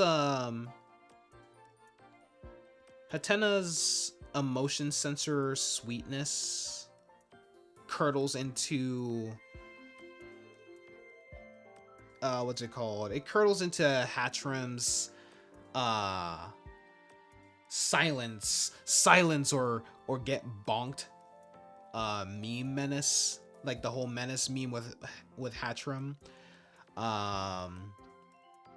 and then follows into Hatterene, serene cotton candy forest witch who shreds the loud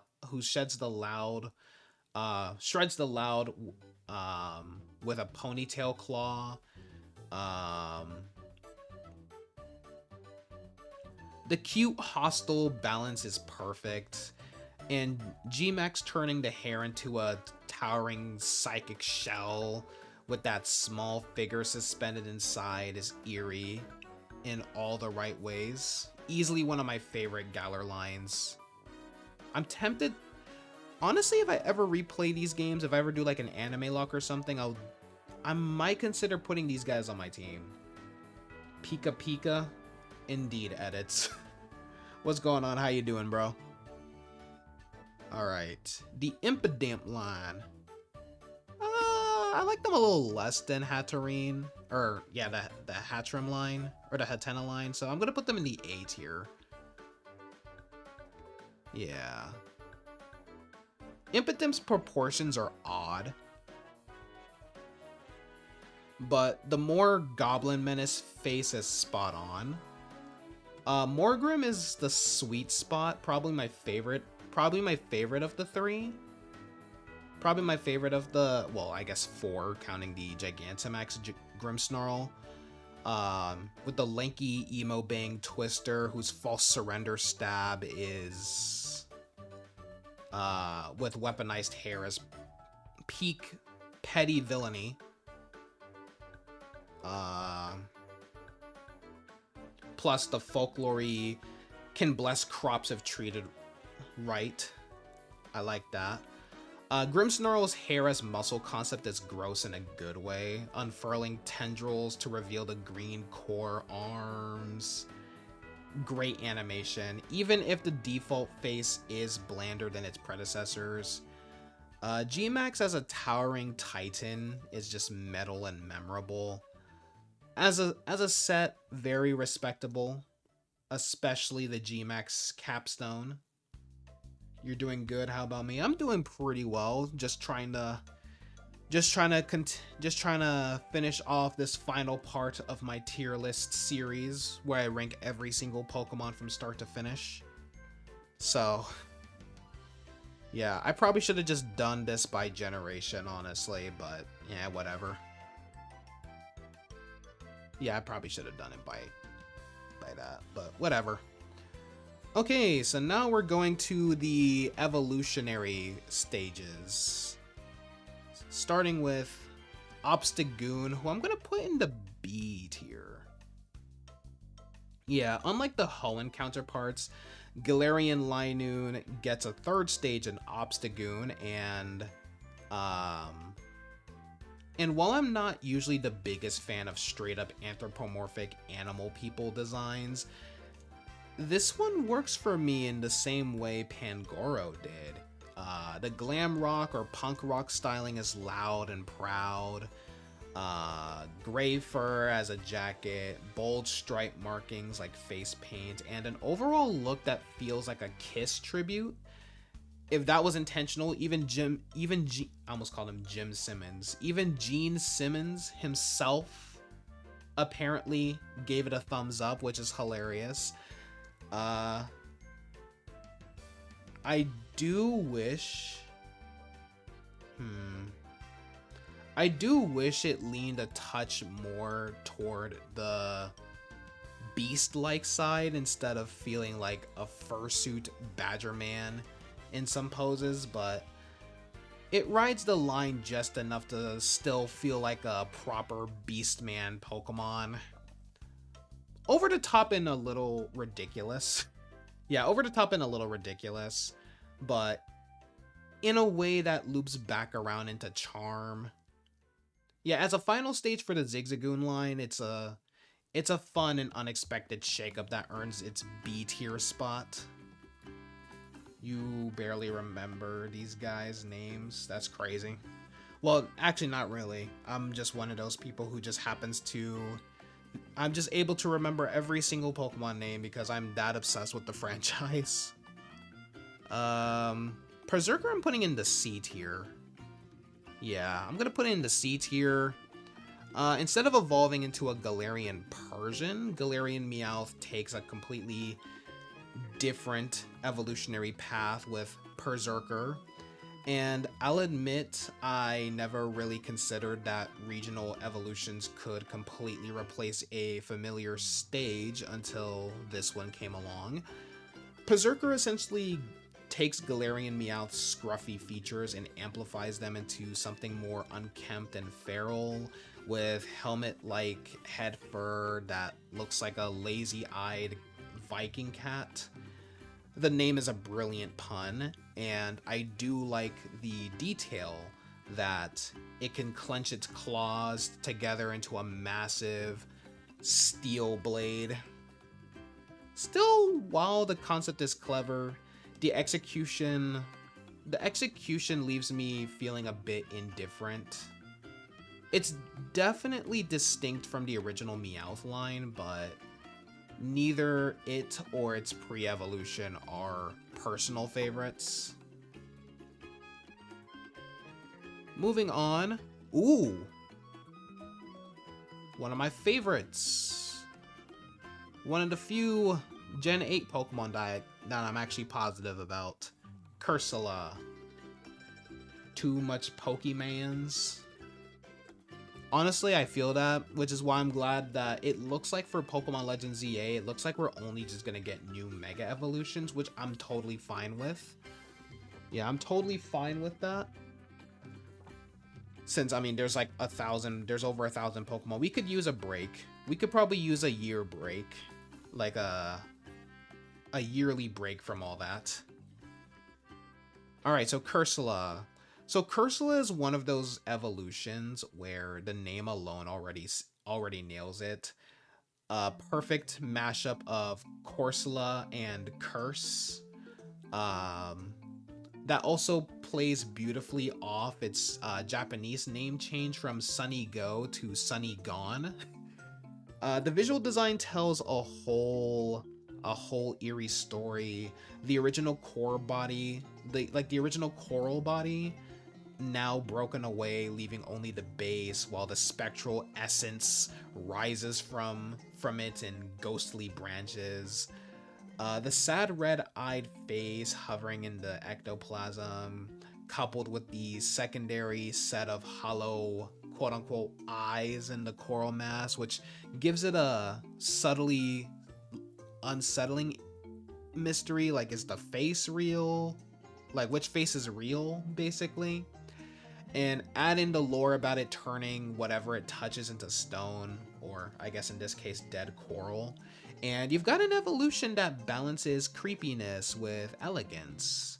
Its animations with the spectral coral tree materializing after its body appears, and the branches firing off like missiles and stuff like that, seal the deal. A creative, well-executed ghost concept that sits proudly in the S tier. You're just happy we're not getting 2 games. You kind of dislike trading for version exclusives. You also have no friends who play these games. I mean, that's fair, but you have to remember Legends Arceus also was just 1 game, so that it kind of, I feel like all of the Legends games are always going to be just 1 game, while the mainline games are going to be the 2 versions. I get why they have the 2 version exclusive stuff, but yeah, I hate trading for version exclusives too. Especially if the Pokemon evolves via trade.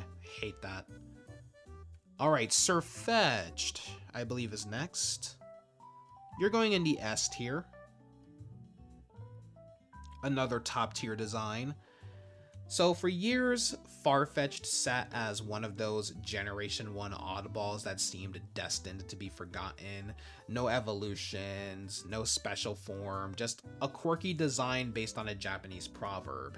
Then Galar gave it the glow up it never knew it needed. So Sirfetch'd takes the humble leek and transforms it into a massive jousting lance, and the trimmed leaves forming a sturdy shield. The sheer absurdity of a leek wielding Duck Knight is exactly what makes it so good, especially paired with its unique evolution method, scoring 3 critical hits in 1 battle. The fact that I stumbled into evolving mine completely by accident only made it more memorable. The design avoids predictable samurai duck fan ideas and instead embraces full medieval gallantry, making Sirfetch'd one of my favorite regional evolutions ever, and one of the main reasons I picked Sword over Shield. You just transfer to Pokemon that need trade evolutions. Fair enough. For version exclusives, I just transfer them into home. And then just go on to GTS and see if I'm lucky with them. It's a little riskier with legendaries though, but luckily I have a couple of spare legendaries that I can just trade over, so. Mr. Rhyme, I think I'm gonna put you in the D tier. Yeah. Yeah, Mr. Rhyme is a D tier Pokemon for me.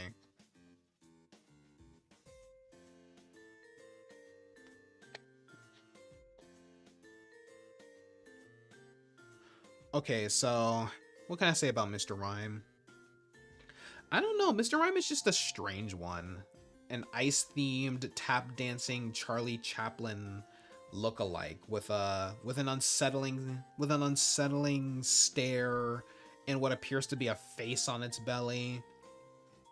I can't say I love it. While I appreciate the attempt to give Galarian Mr. Mime a more fitting regional evolution, the design falls into it's there, I guess, category for me. The tap dancing animations are a nice touch, but the movement in game shows some personality. But overall, Mr. Rhyme doesn't leave a lasting impression. If it vanished from the Pokedex tomorrow, I wouldn't feel like the series lost anything major. Runerigus, oh, another one of my personal favorites. Y'all know I love my ghost types. You're going in the S tier, one of the creepiest and most fascinating regional evolutions in the series, or in the franchise, I mean. Instead of evolving into Cofagrigus, Galarian Yamask becomes possessed by an ancient cursed slab, turning into a living, shifting, runic mural. The stone segments float apart, connected by eerie shadow tendrils, with a single eye peering out from the slab's markings. The imagery alone is unsettling, but the lore and evolution method push it into haunting territory.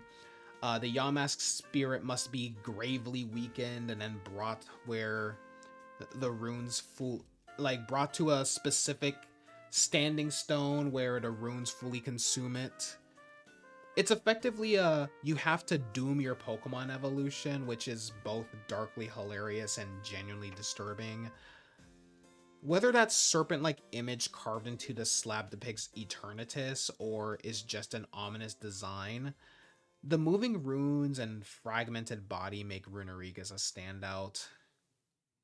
Between the unique lore, the design, and the competitive utility, it's easily an S tier for me. Easily. Milcery!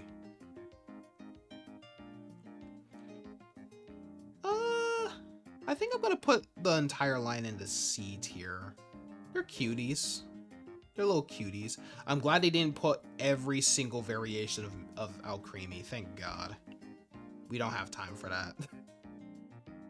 So yeah, Milcery, it continues Pokemon's tradition of appealing to fans who love food-themed designs, joining Swirlix as a pure fairy-type blob of cream. While the Sugimori art undersells it, the in-game model is charming, with a dollop crown and bouncy movements. Its evolution into Alcremie is memorable for its absurd method. Hold one of 7 possible sweets, spin your trainer around, and depending on time, the spin direction, or the duration, you get one of what, like the 9 base colors or something, or 7 base colors, and combine that with the decorations, and there are what, like 64 total Alcremie forms. This is the kind of wild form splitting Vivillon and Unknown pioneered, but cranked up to patisserie levels. What's it called? The Pokedex explains that it explains it as the cream cells shifting during evolution, which is hilarious when paired with the idea you're literally whipping cream to evolve it. Alcremie itself is cute, but not really like groundbreaking. What saves it from being forgettable is the sheer absurdity of its form variety and its Gigantamax wedding cake form, complete with Alcremie perched on top like a cake topper. It's neat, but lacks the oomph of the region's best designs. Phalanx, B tier as well. Yeah, or no. B tier. Yeah, these are B tier. So yeah, Phalanx is the kind of design that only clicks once you see it in motion. At first, I thought it was a segmented worm, weaving in and out of tunnels, but in battle, I was shocked when I encountered one in battle, and it revealed itself as 5 tiny troopers with shields led by a brass with fancier gear. This colonial organism concept marries the cuteness of a mascot squad and the fake worm visual trick, and it works surprisingly well. The pure fighting type fits, though alternate typings like fighting in steel or fighting in bug could have been fun nods to its shield play and mimicry. It has a signature move, no retreat, and the idea of formation-based tactics is baked into its flavor. It's adorable, it's creative, and one of the more charming original creatures in Galar. Pinchurchin. C tier. Yeah. So I met some people. I had some friends who often mistaked it for a Pyukumuku variant, but Pinchurchin is a sea urchin, not a sea cucumber. And honestly, oddly, despite being an aquatic creature, it's just pure electric, evoking the sting of stepping on a real urchin. The design's simple, even hazard enemy-like, and the mouth looks oddly like a butt. But it scratches the itch of wanting a sea urchin Pokemon. It's fine for what it is, though less imaginative than recent marine designs, leaving it more solid than special. The Snom line, oh, another S tier pick. Another S tier pick. Jeez, I have more favorites in Gen 8 than I remember.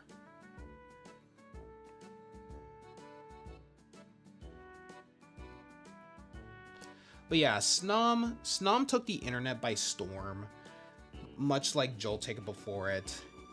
It's a jewel caterpillar wrapped in icicle and little icy spikes, inspired by Dulcerid moth larvae, and its dopey little face makes it irresistibly cute.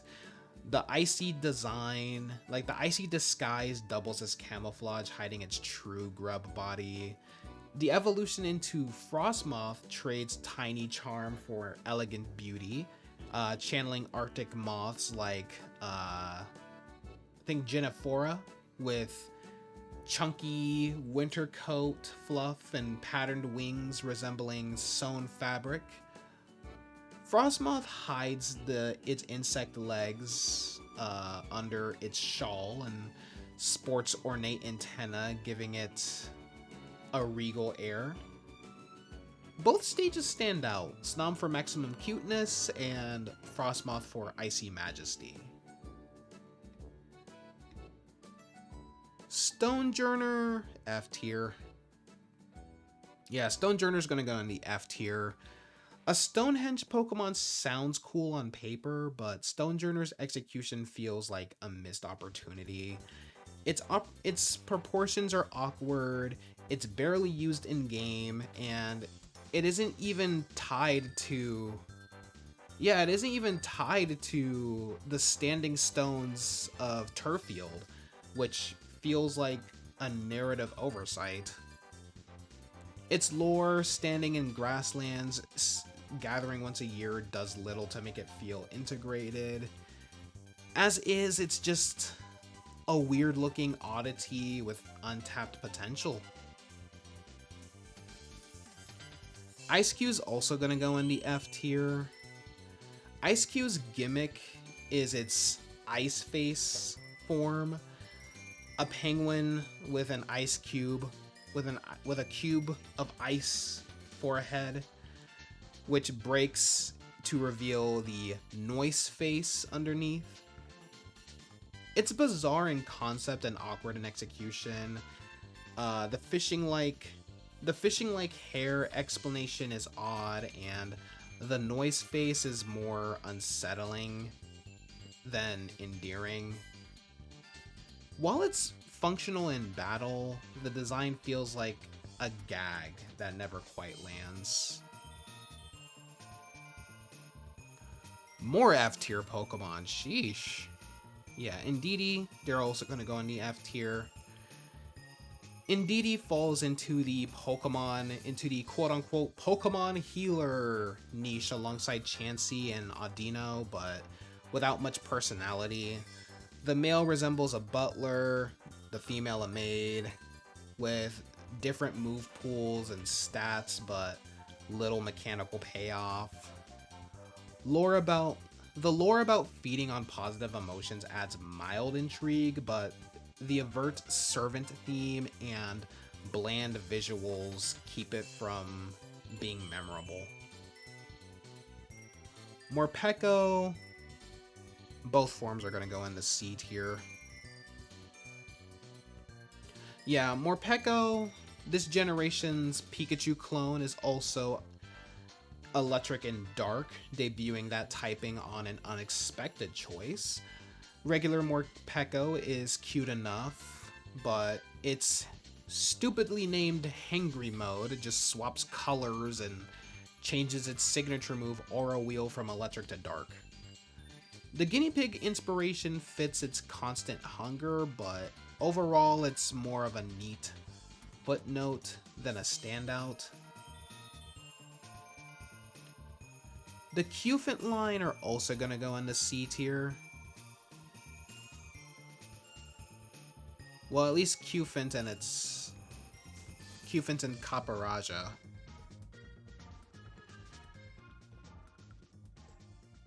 You know what? Also put the Gigantamax form in there. Yeah, you can go into C tier as well. So yeah, Cufant, it's an adorable baby elephant made of copper with rain turning its skin green, which is a nice real world nod.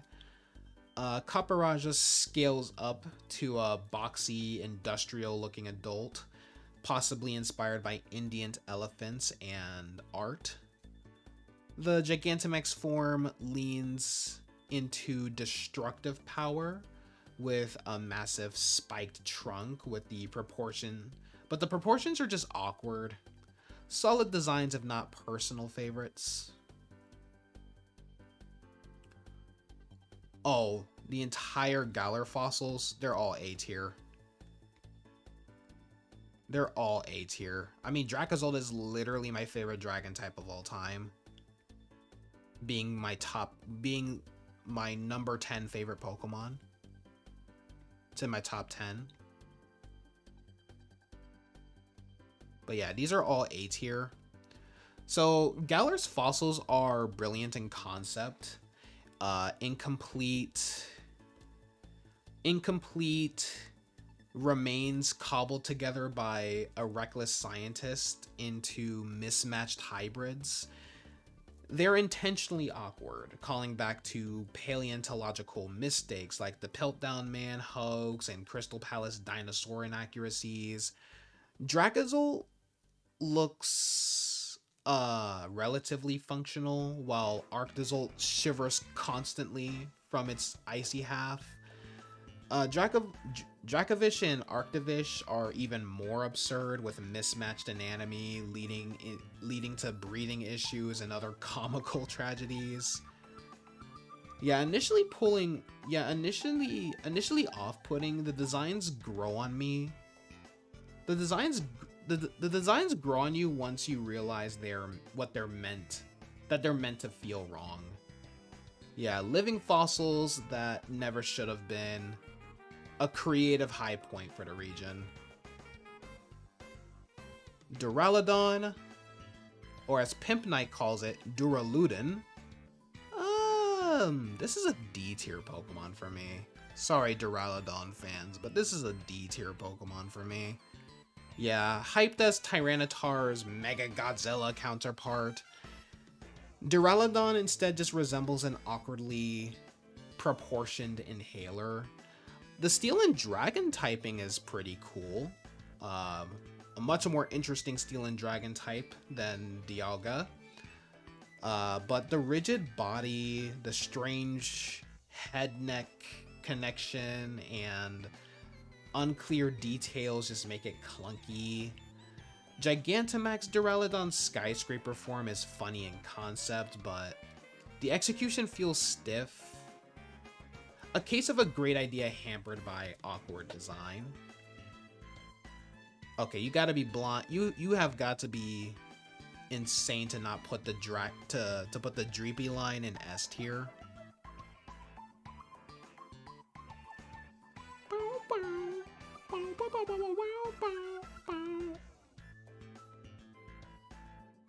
But yeah, I got sidetracked there. But yeah, this pseudo-legendary line combines ghostly prehistoric amphibians with stealth bomber motifs. Dreepy is an adorable ghost salamander reborn from ancient seas. Dracloak gains a boomerang-shaped head, carries a baby Dreepy like a fighter jet with a drone, and gets anxious without one. Then Dragapult completes the bomber imagery, launching its young as living missiles in battle, a darkly hilarious twist.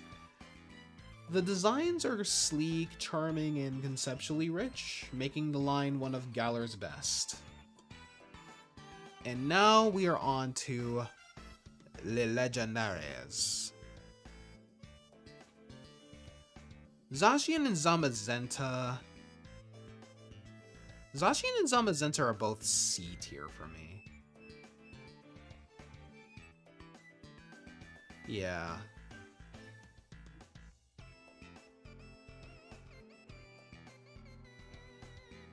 Yeah, these are both C tier.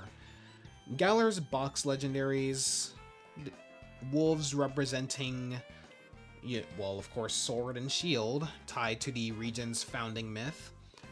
Zacian's fairy form is elegant but plain. Its crown form adds clutter with excessive ornamentation. Zamazenta's base fighting form has stronger color contrast and a natural shield motif in its mane, but the crown form looks awkward with armor only on its neck. Both are serviceable but not standout. Eternatus, B tier.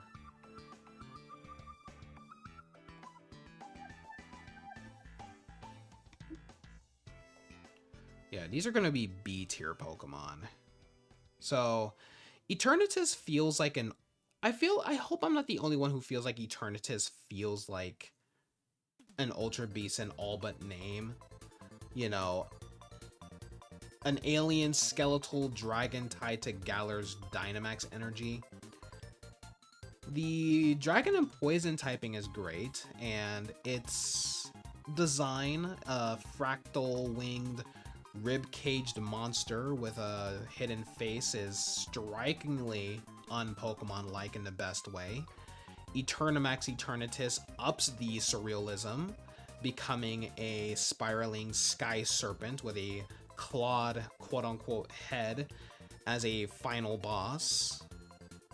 It's unique and as a final boss, it's unique and memorable, even if its design is intentionally alienating. The Cubfu line, they're all gonna go into D tier.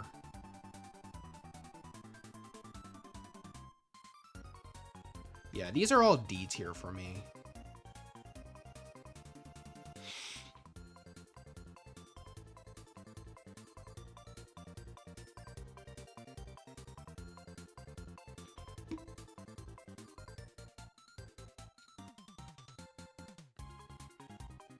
But yeah, so without the Owl of Armor storyline, Cubfu and its evolutions would have easily landed in F tier for me. The Owl of Armor itself is a strange thematic choice, you know, a Chinese themed island with pagodas located off the coast of Pokemon's Britain, but I appreciate that they tried something different by giving us a companion Pokemon to train with. When Kubfu was first revealed, I didn't care for it at all. Uh, a Kung Fu Bear legendary. We've had martial artist Pokemon before, and nothing without its initial...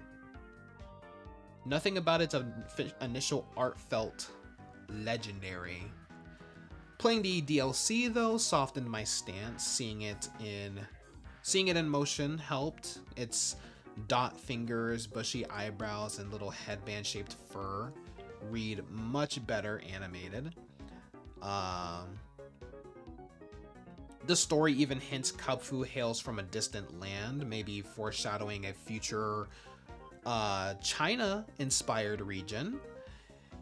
Its evolution is decided by which of the two towers you challenge, resulting in Single Strike, the Single Strike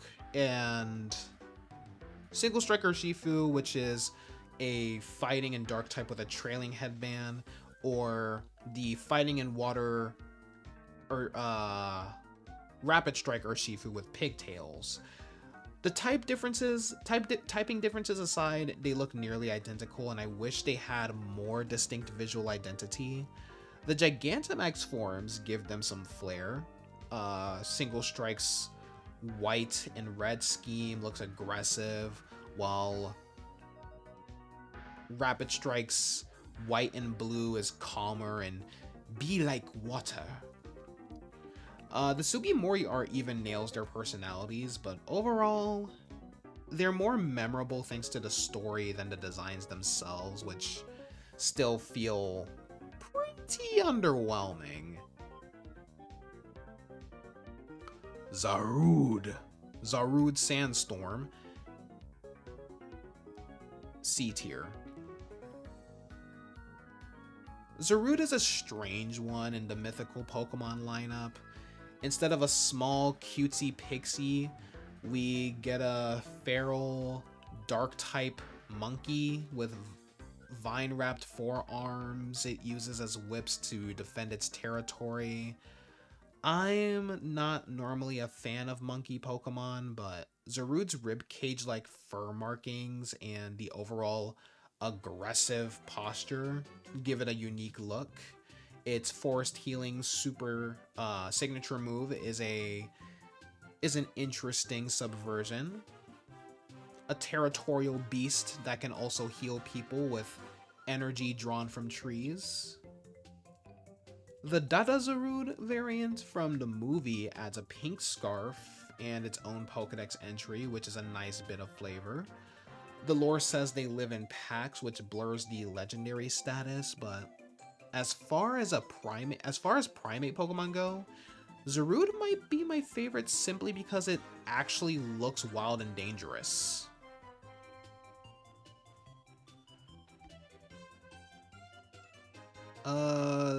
Regieleki. I'm gonna put Regieleki in the B tier.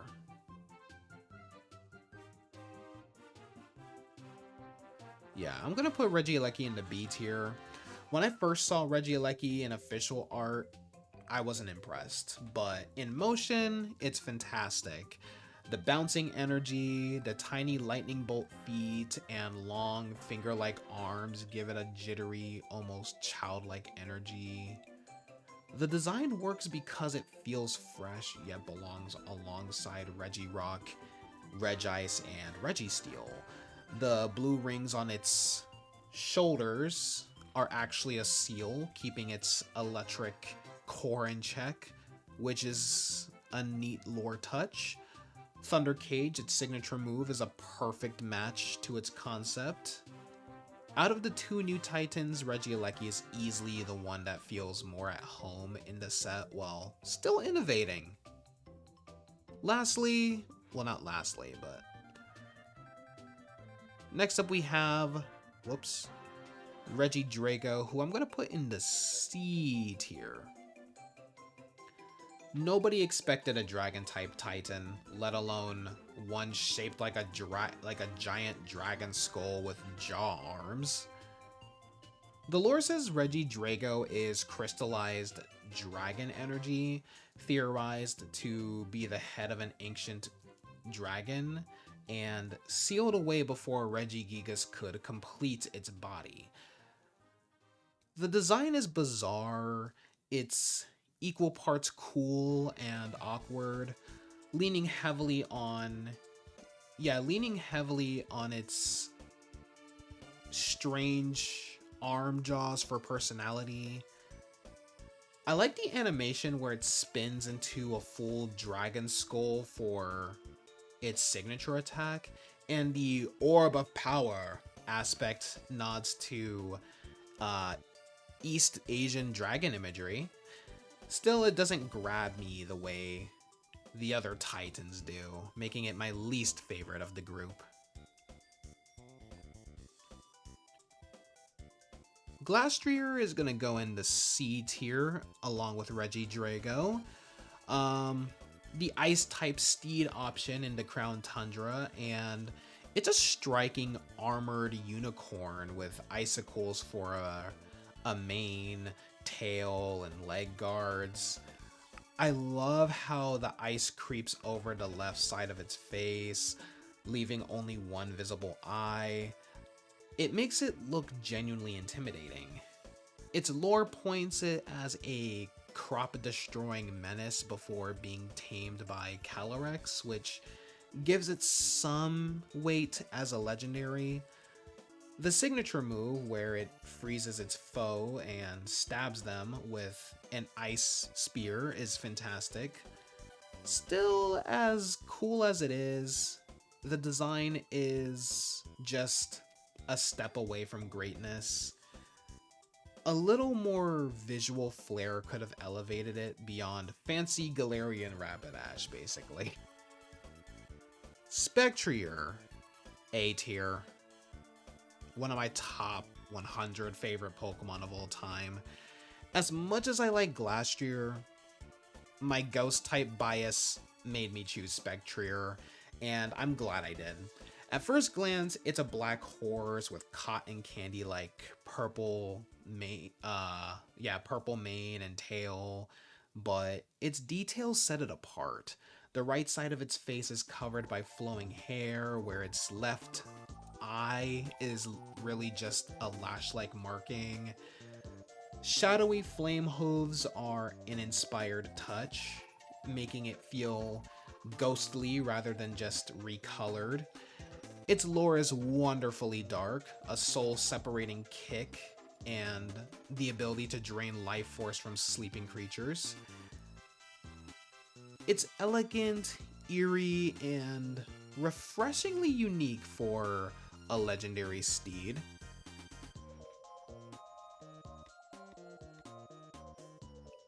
Calyrex is gonna go in the C tier, along with its rider forms, which are technically fusions now that I think about it.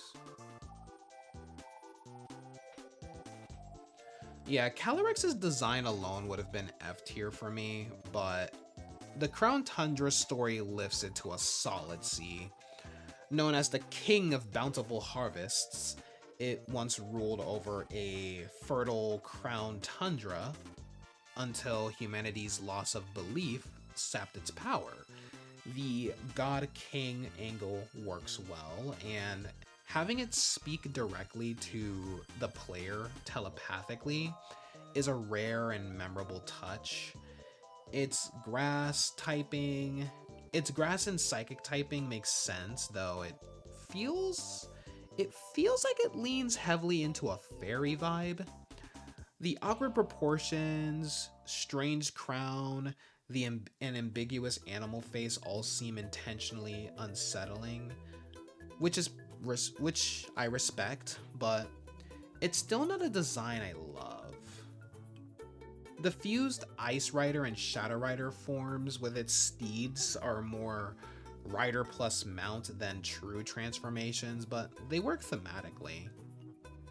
Calyrex is a case where the lore and atmosphere outshine the visual design by a wide margin. Weirdeer is next, and I'm also gonna put it in the C tier. Yeah, this is also a C tier Pokemon. Weirdeer is a long overdue evolution for Stantler, finally giving it some love more than 2 decades later. Normal and Psychic feels like the typing Stantler should have always had, and I like that they didn't just slap ice on it for the cold Hisuian climate. It's Yezo's Seekadeer inspiration and Ainu culture ties are neat, and it keeps Stantler's charm while changing up the antlers. It's not flashy, but it's a nice nod to a forgotten Pokemon. Kleavor is going in the A tier. Oh, right here. Yeah, at first I disliked Kleavor for looking too different from Scyther, but in-game it won me over. The rocky axe arms are a fun contrast to Scizzor's sleek metal, and I like the subtle mantis wing remnants. Its design pulls from Japanese idioms about mantises and axes, which fits its rugged feel. With a great cutscene and a cool signature move in Stone Axe, it became a favorite new bug type. Ursaluna. Oh, I guess Blood Moon Ursaluna. You know what, Blood Moon Ursaluna, we'll talk about you when we'll talk about you when we get there. We'll talk about you when we get there. Yeah. Right now it's just Ursaluna. But yeah, Ursaluna alone I'm putting in the A tier. Yeah. Ursaluna finally gives Ursaring a quadrupedal bear evolution, and the stance alone makes it feel more primal. The peat covering, moon-shaped brow clouds, the normal and ground typing all tie into the swampy, excuse me, the swampy lunar theme nicely. Evolving it under a full moon with a peat block is a little annoying but fitting. I didn't expect to like it so much, but it became one of my go-to ride Pokemon in Legends Arceus. Basculegion is also going to go in the A tier. Basculegion's lore is one of the most metal in Pokemon. A Basculin possessed by the souls of its fallen comrades. The water and ghost typing and flowing ghostly fins make it look haunting without losing its fishy silhouette. I didn't think much of it at first, but the dark backstory and in-game presence made it a standout. Easily one of my favorites from this game. From Legends Arceus, I mean. Sneasler, F tier. Sneasler emphasizes different aspects of Sneasel with longer claws and a humanoid frame, but it just doesn't work for me. It's mostly monotone coloring, odd purple markings feel bland. I like its climbing mechanic in game, but I still prefer both Jotonian and Hisuian Sneasel and Weavile over this. Overquill, oh no, not D tier. Overquill, you deserve B tier at best. Yeah, Overquill is a bigger, meaner quillfish with the perfect pun name. Its naval mine look, capital Q tail, the spikier and spikier design are fun, if a bit on the nose. The strong style Barbarage evolution method is unique, and while it's not the most inspired design, it's amusing enough to use. And lastly, Enamorus is going to cap off Generation 8, which I'm going to put Enamorus and its Therian form in the D tier. I've gone on record by saying I'm not big on the forces of nature, but Enamorus is at least interesting. The Therian flying typing, the snake scarf tail, the Ugajin inspiration give it a unique twist, and her Therian turtle form is surprisingly creative. Still, the incarnate form's heart-shaped hairdo and overly humanoid style keep it low for me, despite the impressive mythological ties. And with that, we're gonna end off Generation 8. So before we go to Generation 9, I am going to take a quick breather and get myself a drink of water, and then we will cap off Gen 9 and thus ending the stream. Oh boy, and it has been 3 hours, so if you guys haven't gotten up to stretch yet, be sure to do so.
Thank you.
And we are back, ladies and gentlemen, and we are going to be going over every single Gen 9 Pokemon now, starting with Sprigatito.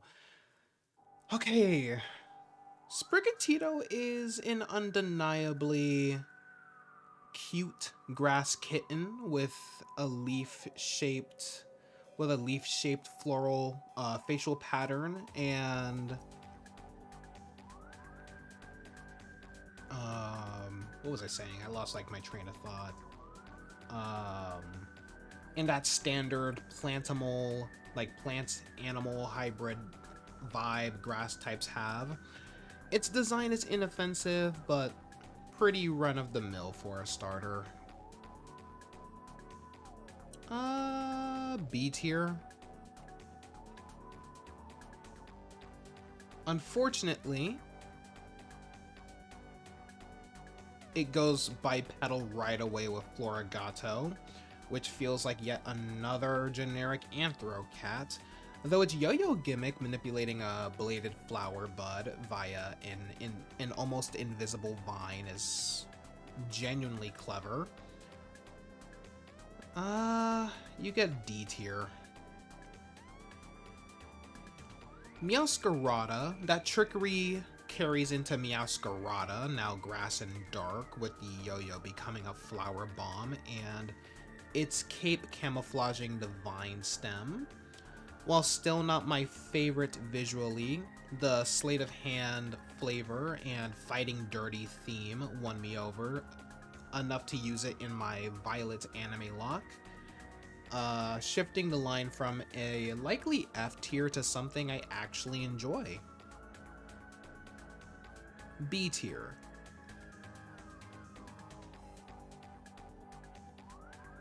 Alright, next up is Fuecoco, who are all gonna go in the S tier.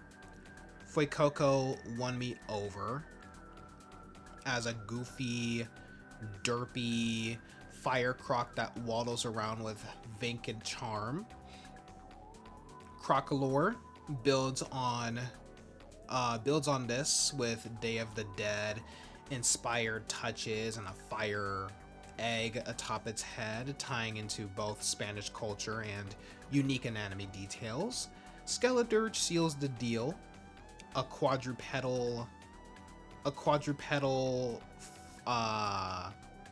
fire and ghost type crocodile with striking calavera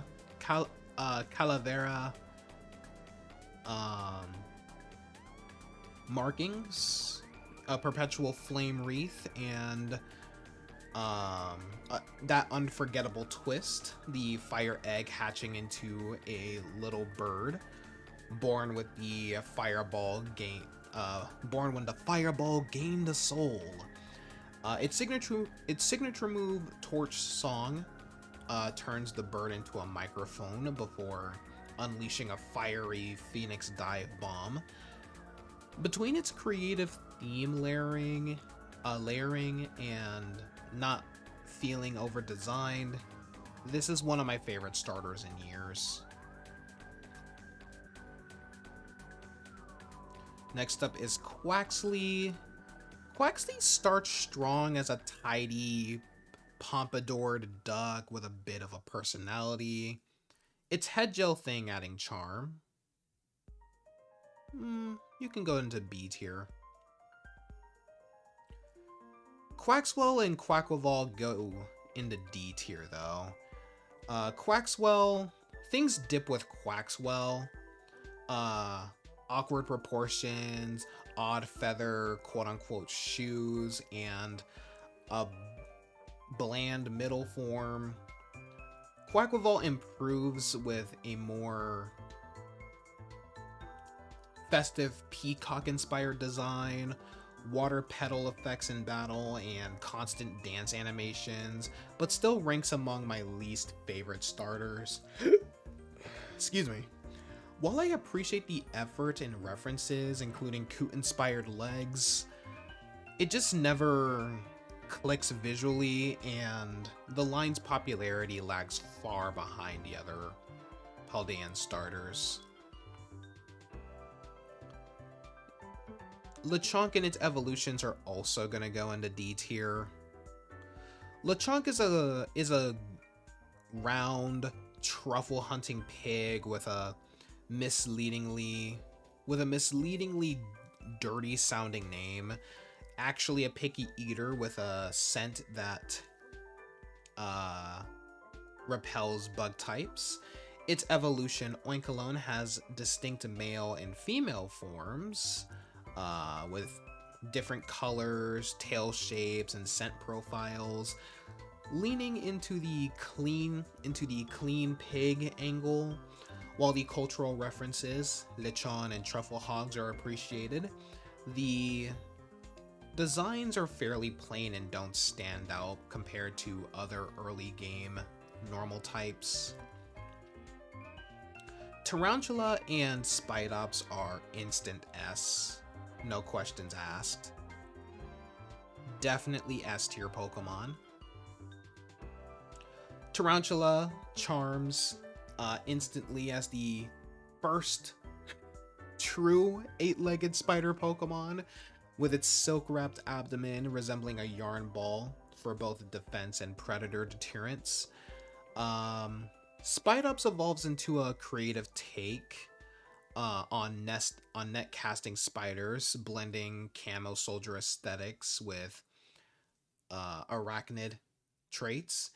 Its upright stance forms arm-like limbs for weaving nets, and its overworld behavior, hugging tree trunks before dropping down, is a great touch.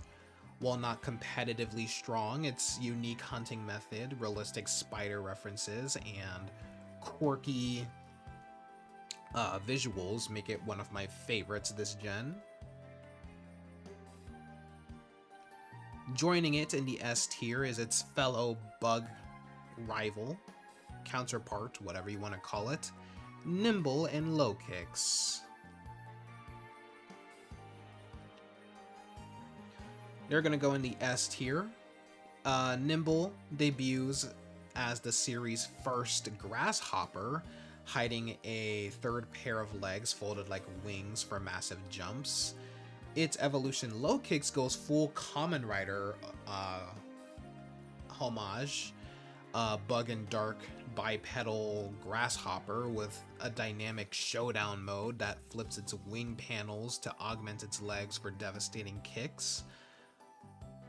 The time limited power up, combined with the classic tokusatsu vibe of using dark power alongside Spidops as one of Gen 9's coolest bug designs.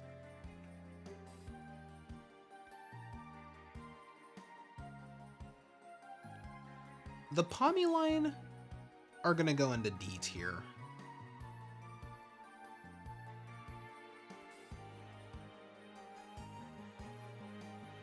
Yeah, Pawmi is yet another Pikachu clone rodent, this time based loosely on an alpine marmot.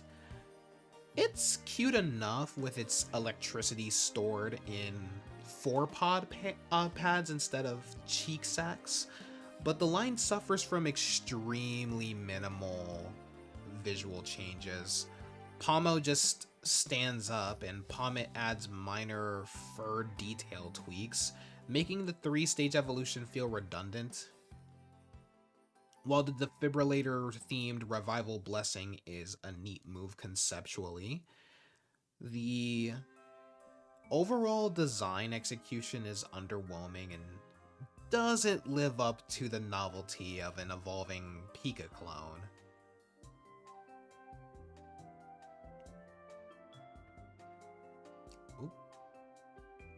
Tandemaus and Mousehold are gonna go in the C tier. Tandemaus plays the two Pokemon as one gimmick, featuring a mated pair of cartoon mice,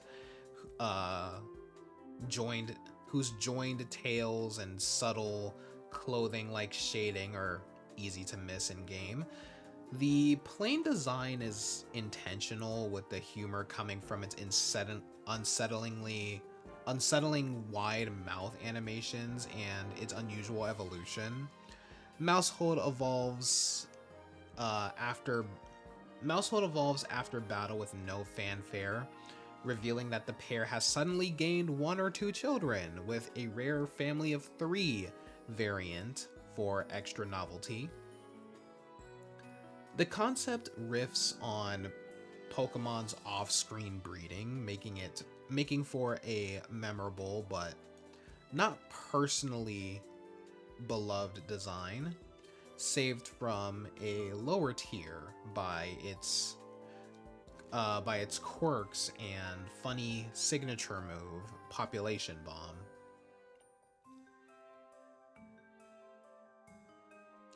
Fido and Doxbun are going in the D tier. Fido is an adorable, purebred fairy type puppy whose yeast filled breath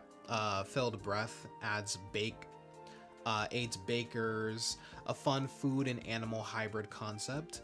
Doxbun keeps the bread theme but leans into a brioche like Doxbun with its well-baked body granting immunity to fire moves. While cute, the evolution feels less cohesive than Fido's simple charm, and its lore is less interesting than the yeast breath hook. Smoliv is gonna go in the B tier, along with its evolutions. So Smoliv is a panicked little olive blob with a charmingly pathetic expression. Yeah, with a charmingly pathetic expression, using bitter oil to repel foes. Dolliv shifts to a humanoid plant with the olive hair, with olive hair, functional but less unique than its first stage. Arboliva surprises with an olive tree based design referencing Olympic wreaths, transforming into a winged topiary-like figure that still carries its pre-evolution's features. Its seed sower ability ties well into its theme, making the line more interesting than expected, despite not breaking into favorite status. Next is Squawkabilly, who I'm gonna put in the F tier. Thank God I didn't add the other 4 forms. But yeah, based on invasive monk parakeets and styled as pompadoured street punks, Squawkabilly comes in 4 colors that form rival flocks. Despite the fun concept, it has no evolution, no gameplay differences between forms, and minimal lore beyond territorial spats. It feels underdeveloped and misses opportunities for type variation or form-specific abilities.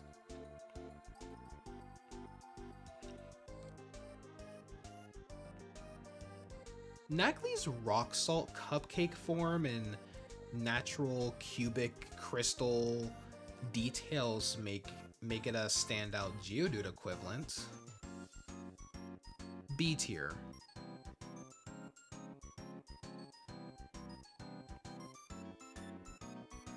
Actually, no. A tier. It's one of those things where I like the pre-evolution more than its evolutions. Knacklestack and Garganacl, as I recently learned it's pronounced, they're gonna go in the B tier. Knacklestack, well, stacks the cubes into an odd inorganic monster with a clever name and the flavorful signature move Salt Cure.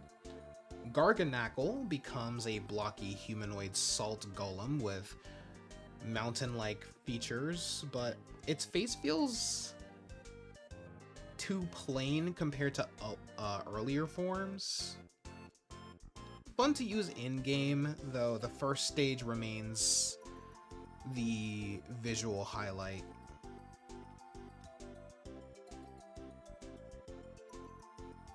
Charcadet and Armarouge, I'm gonna put in the D tier. Yeah, Charcadet's tiny knight concept feels undercooked, despite its marketable look. Armarouge gains floating pauldrons and a Mega Man style cannon attack, though its psychic typing feels thinly justified. Ceruledge embraces full, edgy anime villain energy with flaming blade arms, perpetual fire eyes, and sleek black and purple armor, giving it a stronger identity and visual appeal. B tier. Tadbulb and Bellybolt are going in the C tier.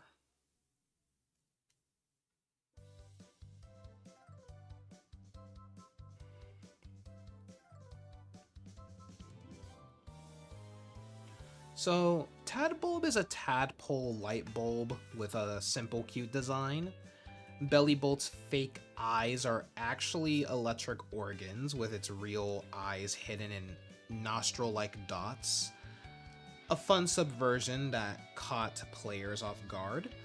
While not a personal favorite, the design twist and Poliwhirl-esque body make it a refreshing electric type entry.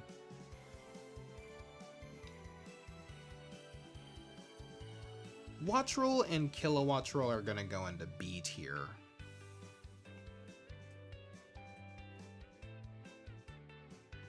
Get your ass over there. Excuse me. But yeah, Wattrel, an electric and flying storm petrel that dive bombs prey after charging electricity in its bones, a neat match to its seaside habitat. Kilowattrel's jagged wings, bold yellow and black colors, and impressive wingspan translate beautifully into 3D, drawing from real seabirds, high wing to body ratios, a solid bird line elevated by strong animations and naturalistic theming.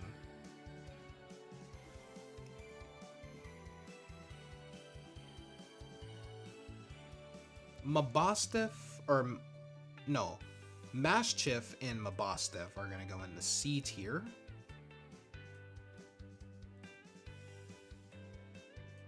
Yeah, so Mashchiff is a stylized Mastiff Pokemon, complete with droopy ears, big feet, and a permanent scowl. Though the Scarlet Pokedex hilariously notes that even crying children laugh at its face,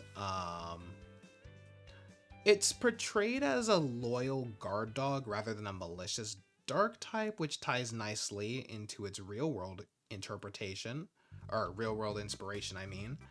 Mabostiff takes cues from larger Mastiff breeds and adds a Mafia Dawn twist, and with underling like Mastiff and a gentle with family, fierce with enemies persona.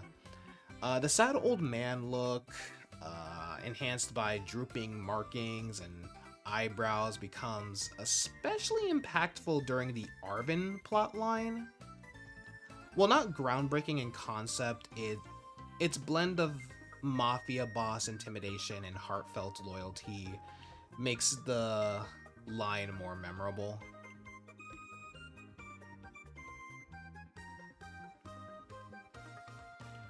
Shroodle and Graphia B tier.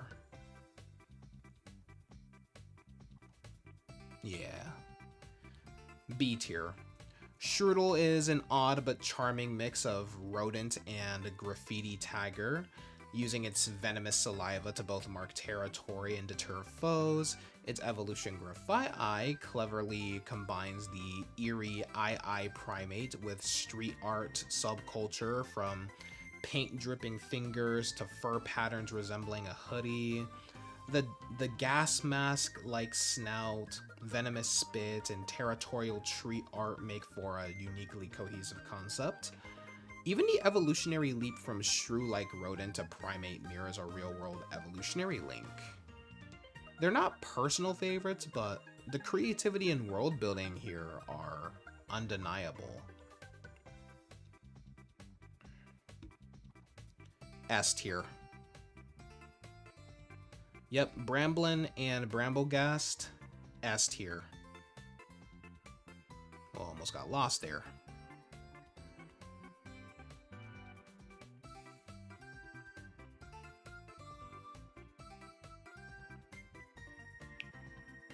So what can I say about these two?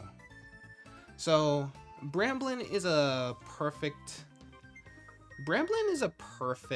ghostly tumbleweed. Its skeletal cage body holding little seed eyes and a backstory of a lost soul tangled in dry grass. The Wind Rider ability gives more mechanical focus to wind-themed moves. Bramblegas keeps the core design but ups the menace with thorn with thorn eyelashes and a sinister mouth, hunting prey like a living Iron Maiden. And their real-world basis in invasive tumbleweed behavior makes the lore about overwhelming towns delightfully dark, simple but brilliantly executed. Ooh, another S tier Pokemon, Toedscool and Toedscruel. A standout to Paldea's convergent species. I really hope we get to see more convergent Pokemon in the future. I hope it wasn't just a one and done thing for Paldea. But yeah, Toedscool and Toedscruel, they're the standout convergent species for me. Toedscool turns Tentacool into a land-bound, fast-running mushroom based on a wood ear fungus. The colors and movement are adorable, and its new grass and ground typing suits its marshy habitat. Toedscruel keeps the silhouette of Tentacruel, but reimagines it with mottled mushroom caps and bouncing tentacles. Its eerie alien vibe, morbid nutrient draining habits, and unique ability Mycelium Might all make it feel like a naturally evolved organism rather than a gimmick. Klawf is gonna go in the C tier. Yeah, a pure rock-type crab adapted to cling to canyon walls and ambush prey. Its design nods to real crab bristles and behavior while adding a humorous detail about blood rushing to its head if flipped over for too long. It also serves as one of Paldea's Titan Pokemon in the story, showing off its size and agility. While solid conceptually, it feels like it's missing one extra detail to really stand out. Capsakid and Skullvillain are gonna go into B tier. Yeah, B tier. Capsakid is a habanero pepper gremlin with a kappa-like hat and jester-esque calyx. Notable for, tooth seeds. Used as spices in universe. Its evolution Skullvillain is the first ever grass and fire Pokemon with dual red and green pepper heads, one calm, one raging. One raging, sprouting from a dinosaur-like body. The signature move Spicy Extract plays with the hot theme in an unexpected way. While the designs are quirky, the typing novelty and the culinary connections make them memorable. Alright. Relor and Rapska are going in the S tier. Really love these guys. Relor, the upside down dung beetle rolling a mud ball, a mysterious mud ball with fun details like swirly poop markings and a shiny form featuring a golden sphere that it pushes around.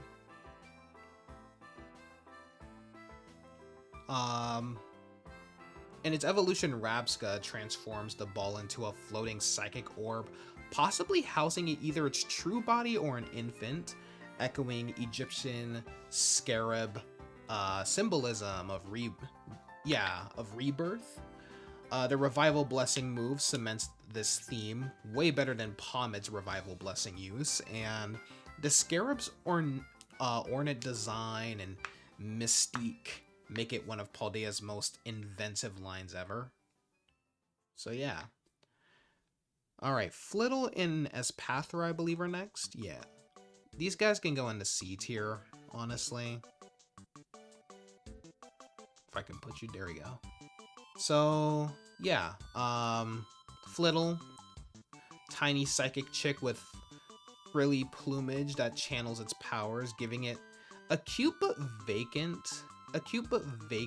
Kirby enemy vibe. Espathra evolves the concept into a flamboyant ostrich with dress-like feathers, mimicking the downy texture of real flightless birds. The teardrop head, the piercing eyes, and the Lady Gaga frills give it personality, though. It would have been fun if it kept Flittle's floating locomotion. Solid, if not spectacular. Tinkatink and Tinkatuff are gonna go into B tier. There are so many C tier Pokemon. C might have the most. No, B has the most for sure. Golly, B has the most. Or A. Why do I like so many Pokemon? Oh my goodness. Jesus Christ. Bro, this is a PDF file right here. Anyway, what was I saying? What Pokemon am I on? Oh yeah, Tinkatuff, or Tinkatink and Tinkatuff. So, Tinkatink starts as a quirky fairy and steel type baby whose odd mouth and hair make it less cute than most fairy type first stages. The concept solidifies with Tinkatuff, whose hammer, crafted from poniard parts, shows real personality and ecological flair. Tinkaton perfects the idea with a massive weapon built from its prior form's cores, adorned with buzzsaw blades and nails. Its Gigaton hammer move and in-game rivalry with Corviknight give it a unique niche in Paldea's ecosystem, making the final form a standout despite a rough start. A tier. Next up we have Wiglet and Wugtrio. I'm gonna put these two in the B tier. Yeah. Wiglet and Wugtrio. So yeah. The Diglett line's convergent counterpart turns the concept into garden eels, with Wiglet poking from sandy beaches and Wugtrio emerging from rocky dens. Their biology differs enough to avoid being regional forms, and Wugtrio's predatory behavior, wrapping prey with their long bodies, is surprisingly vicious for its inspiration. While visually close to their Cantonian analogs, the marine adaptation gives them just enough personality to justify their existence. Bombardier is going to go in the C tier. Yeah, its apron, like, chest feathers hold food for its nest, but its Titan battle showcases its real gimmick, which is rolling boulders down mountains.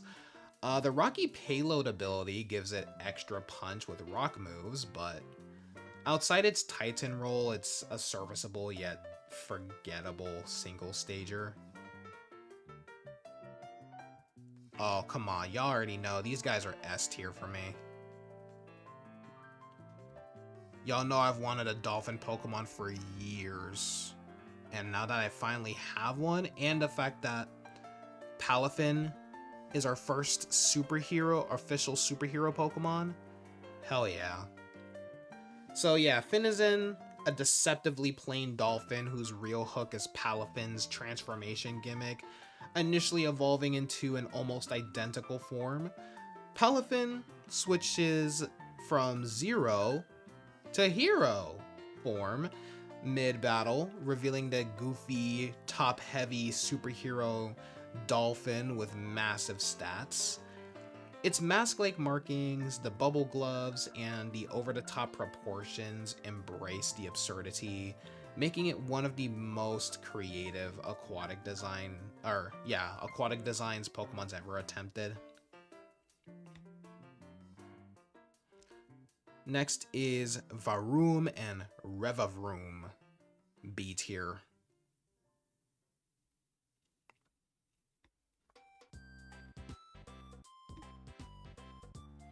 So yeah, Varoom is a sentient single-cylinder engine powered by consumed minerals. Its rocky body functioning like a hermit crab's shell. Evolution turns it into Revavroom, a multi-cylinder hot rod with its true face hidden in the engine block. The design cleverly blends vehicle aesthetics with creature anatomy, and its role as Team Star's Starmobile engine adds extra personality through type-shifting boss battles. Cyclizar is going to go in the B tier. Yeah. Cyclizar is a lizard-bike hybrid, drawing from multiple reptilian traits, from monitor lizards to helmeted lizards, with its dewlap and curled tail, doubling as wheels. Its resemblance to the box legendaries fueled speculation, but even without the lore context, it was a clever mount. It's a clever mount design with strong visual cohesion. Orthworm.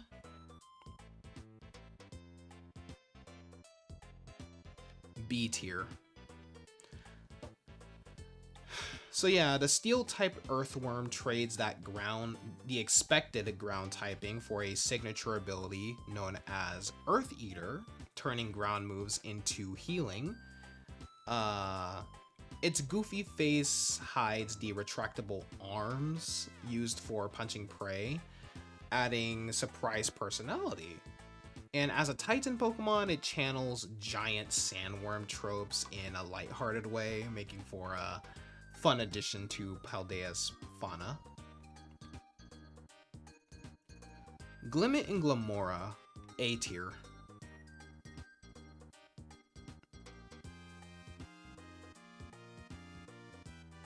Yeah, A tier. Yeah, these rock and poison cave dwellers blend plant, mineral, and deep sea sponge influences into strange alien elegance. Glimmet scatters poisonous crystal pollen with its toxic debris ability, while Glamora blooms into a massive petal-covered form that anchors to cave walls. Their Area Zero abundance and Terra Crystal resemblance give them environmental relevance and a distinct role in Paldea's lore, I should say.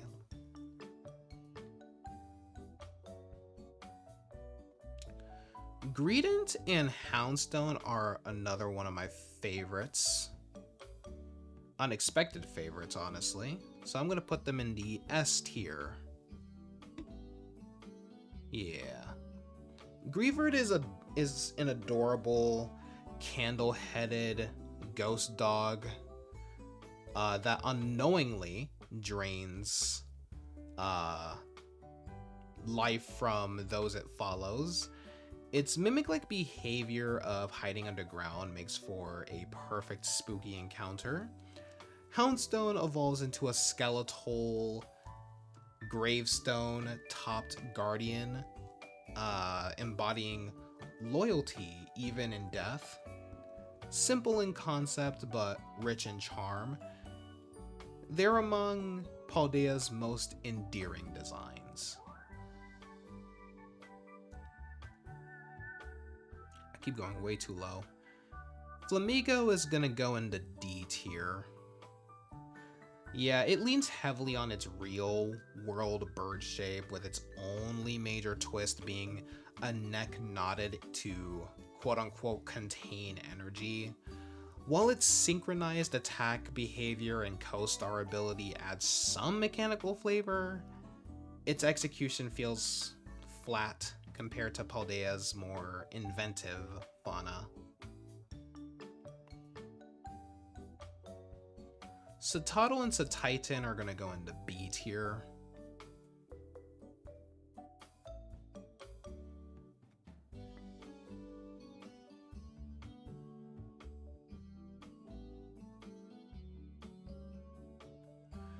So yeah, Satotl, it's a fun little land whale Pokemon that I think looks more charming in game than in its official art. Its Play-Doh arms are a bit odd, but the concept of a whale that left the sea for the mountains is a neat inversion of real-world cetacean evolution. Its relation to Whalmer makes sense, and Narwhal Horn ties it nicely to icy habitats. Satitan loses some of that cuteness, but I really like the tusk arrangement and its bulked up, more whale-like body. The lore about insulating fat and freezing power makes it feel like a believable animal, and the cryptid Ninjin inspiration's a great touch. Volting Veluza is going in B tier. Yeah. At first glance, Veluza just seemed like a repeat of Barrascuda, but its gimmick really saves it. One on its own, it's just a spiky fish with a really random psychic typing, but Filleaway gives it personality, literally cutting off its flesh to power itself up. That's such a striking and slightly unsettling mechanic, and I love how the overworld shows them jettisoning meat as they charge at you. It takes what could have been a forgettable fish and turns it into something memorable and even a little creepy in a good way.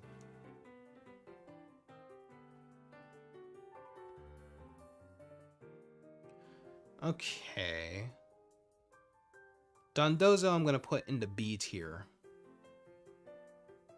along with Veluza. Yeah, Dondozo, a massive, gluttonous catfish that feels impressive the first time it rises from Lake Casaroya. On design alone, it's fine. Big, dopey sushi chef vibes with whiskers and a headband look, but what makes it shine is its relationship with Tatsugiri.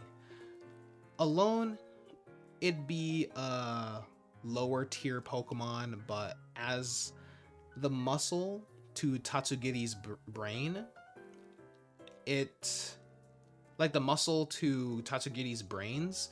it becomes much more interesting. The mouth brooding inspiration of real catfish is clever, and the combo makes them both stand out more than they would individually.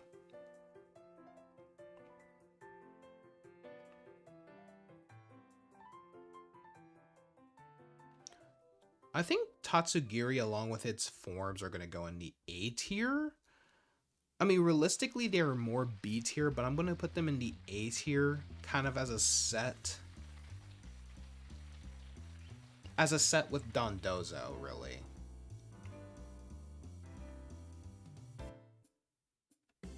So yeah,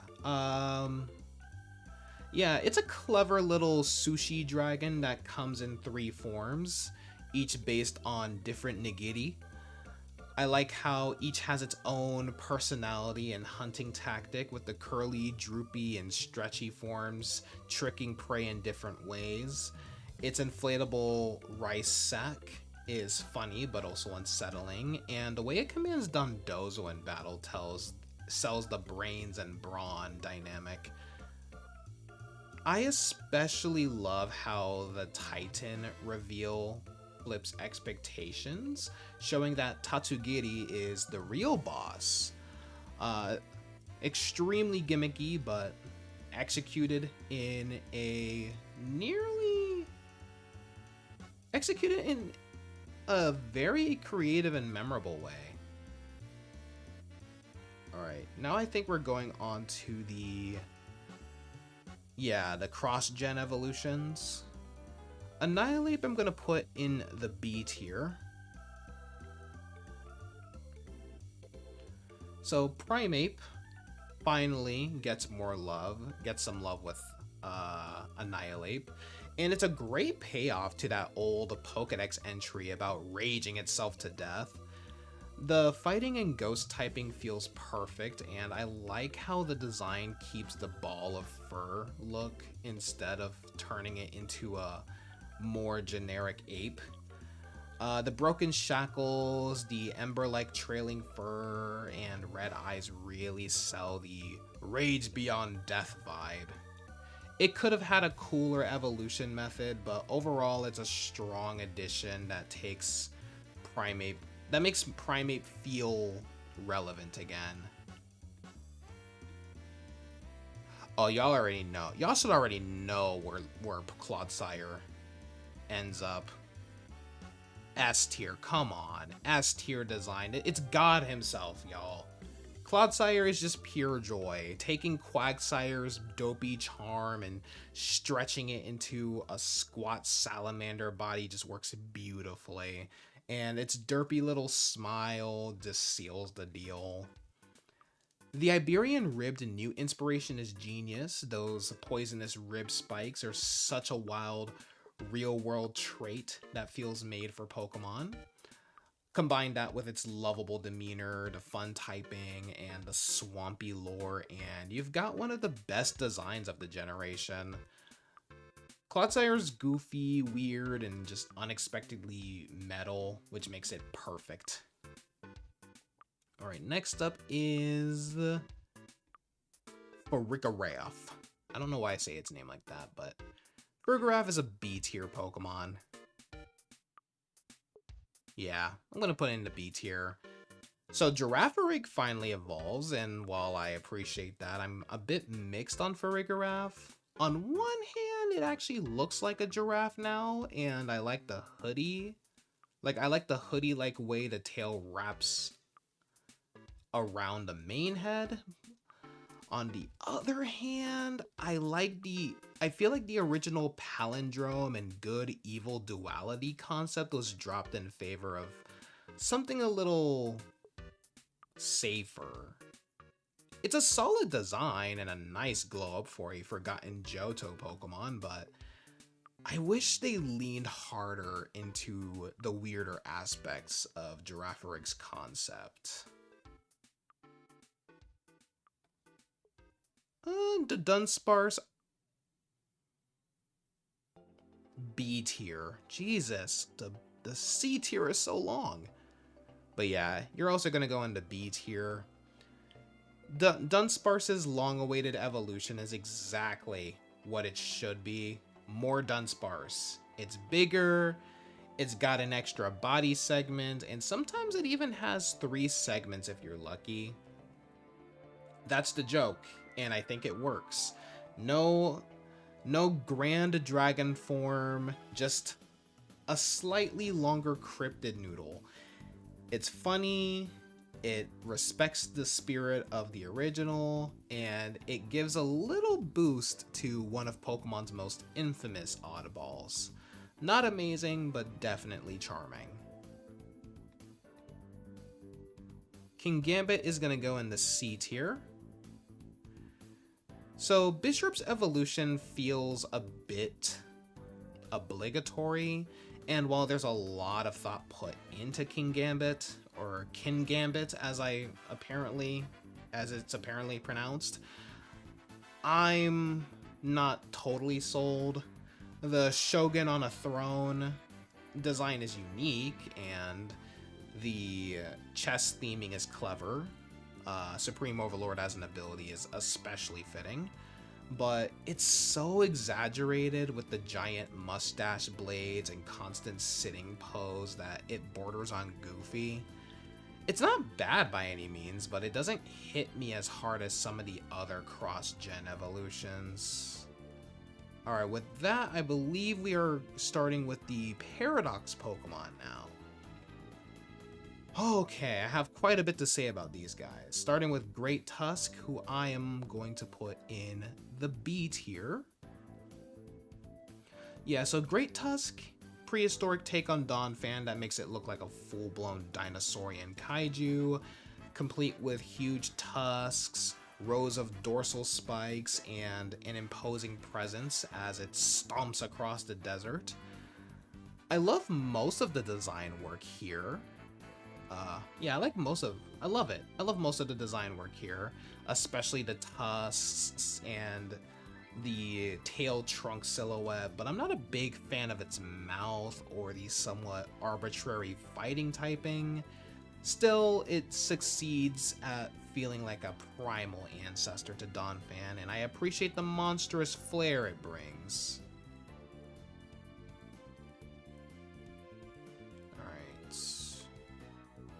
Oh man, we're almost done. We're almost done, and I can finally rest up. Alright, my butt is hurting, y'all. Alright, Screamtail, C tier. Yeah, I think C tier works best for you.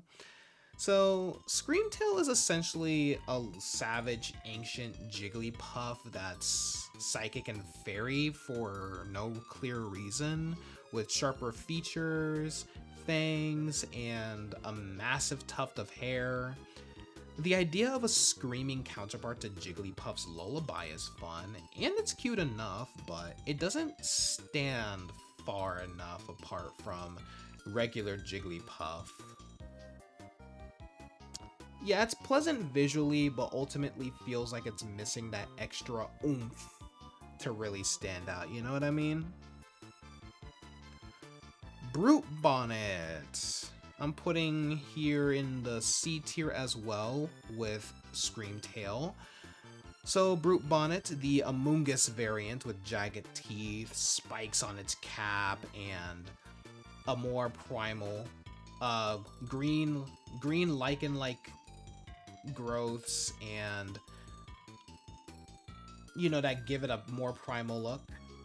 The centaur-like lower body with stubby legs is a neat twist, but the dinosaur label from the lore feels like a stretch. The lichen curtain is a bit awkward visually, though I like the idea of a moss-covered fungus monster. I respect what they were going for here, even if the execution doesn't fully click with me. Alright, next up is Fluttermane, who I am going to put in the A tier. So yeah, Fluttermane is a strange but fun concept, a quote-unquote prehistoric Misdreavus that raises funny questions about how ghost types could even evolve. Its ghostly hair becomes wing-like feathers, giving it a pterosaur-inspired silhouette, and the red accents and eye inversion give it a sharper, creepier look. The whole ancient ghost ancestor idea is absurd but oddly charming, and the design feels distinct and memorable compared to the original. My boy Slitherwing is going in the A tier. Yeah, Slitherwing's going in the A tier.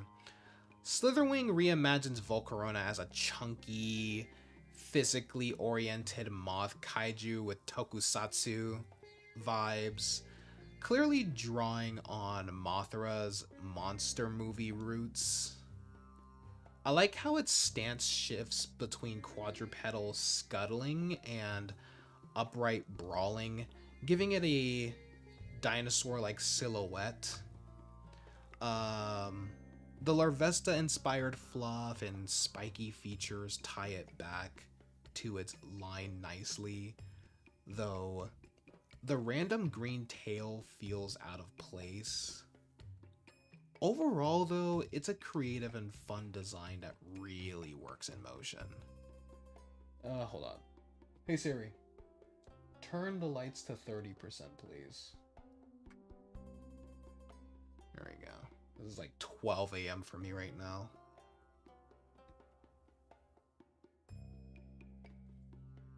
Alright. Sandy Shots. This guy is B tier. Yeah, one of the strangest paradoxes. A magneton with stretched out magnets as legs, iron filling spikes, a top knot, and even a serpentine tail. Yeah, it's bizarre and makes little sense, but that's part of the charm. As a prehistoric magneton, it suggests screws and magnets existed before humanity, which is hilarious in its own right, but I don't love how it looks, but I respect how unapologetically weird and unique it is. And now we're going on to the future paradoxes, starting off with Iron Treads. Iron Treads. B tier. Yeah, I'm gonna also put you into B tier if I can find it. There we go. Yeah, so Iron Treads is a robotic Donphan that feels more like a machine built to imitate Donphan than just Donphan, but a robot. Its spherical body, the retractable legs, the LED screen face, and the wheel-like movement make it distinct from both Donphan and Great Tusk. The evolutionary story of Donphan becoming more wheel-focused over time is clever, and while I don't love it, I've grown to appreciate the creativity behind it. Also, going into B tier, Iron Bundle. Yeah, Iron Bundle's also gonna go in the B tier. Iron Bundle takes Delibird and turns it into a ski-sliding robot with a detachable snow cannon tail that doubles as both weapon and engine. The toy-like design comes alive when you see it in motion, and it's surprisingly charming. The idea of it being tied to a long-lost civilization adds fun sci-fi flavor, and it's hilarious that this goofy robo Delibird is actually a competitive powerhouse. Alright. Next up is Iron Hands, who I'm going to, unfortunately, I think this is the one.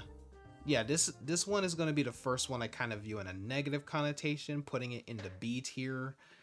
So yeah, it's basically Hariyama with a robot face and giant floating hands, and while it's functional, it feels uninspired. The electric and fighting typing makes sense, but its design doesn't leave much of an impression beyond Sumo Cyborg. The cyborg origin story in a culture doesn't make sense given how many exist, and overall it just doesn't have the personality or creativity of better paradoxes. But at least it's still better than Iron Jugulus, who I'm putting in the F tier. Iron Jugulus is easily the weakest Paradox Pokemon, reducing Hydreigon into a messy pile of disconnected robot parts. The floating arms as drones are a neat idea, but the segmented wings, awkward collars, and screen head don't mesh well at all. It feels aimless and misses a big opportunity, especially when Hydreigon's scrapped tank dragon concept could have been revived here. Sadly, it's the one paradox that really does boil down to Hydreigon but a robot, and it's a major letdown. But we're picking things back on back up on a positive note with Iron Moth, who I am going to put in the A tier. Yeah, so Iron Moth, a sleek, drone-like Volcarona variant that replaces fiery wings with floating solar panel appendages. Its eerie, motionless hovering gives it a sci-fi alien vibe, which is backed up by a culture labeling it as a UFO-like spy. The fire and poison typing is a bit odd, but the overall typing is striking, and it stands out as one of the most effective future paradoxes.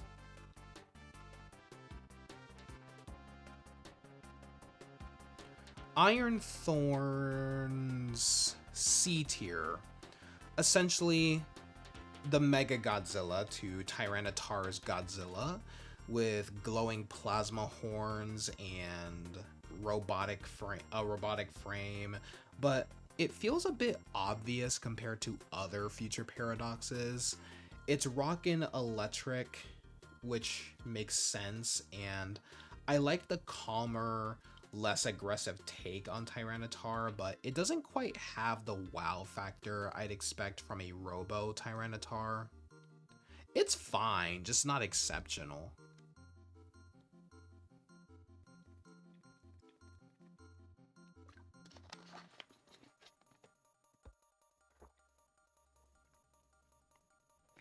All right, let me go ahead and turn these.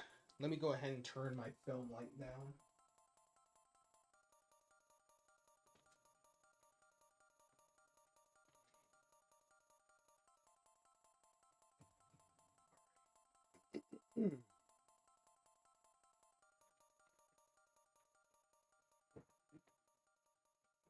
All right, back to the show.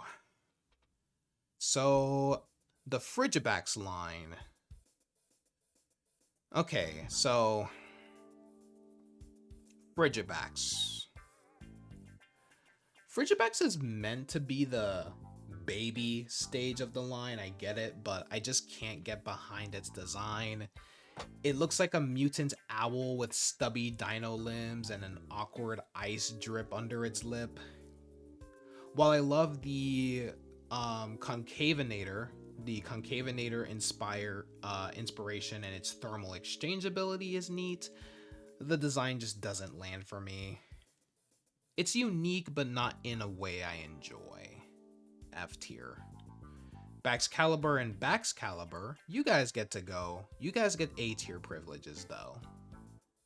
Yeah, you guys get A tier privileges. Arctibax fixes a lot of Frigibax's awkwardness with the more grounded theropodal look. A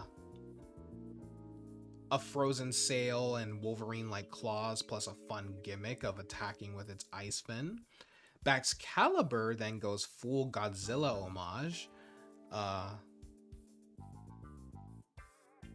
What's it called? Shifting to the upright kaiju, with spiked dorsal fins, and even a reference to Godzilla's, even with a reference with it evolving at level 54 being a reference to Godzilla's 1954 debut. The Glaive Rush attack hilariously riffs on Godzilla's flying scene from Godzilla vs. Hedorah, making it a restrained but clever pseudo-legendary. Gimme Ghoul and Golden Go are going to go into B tier. Excuse me.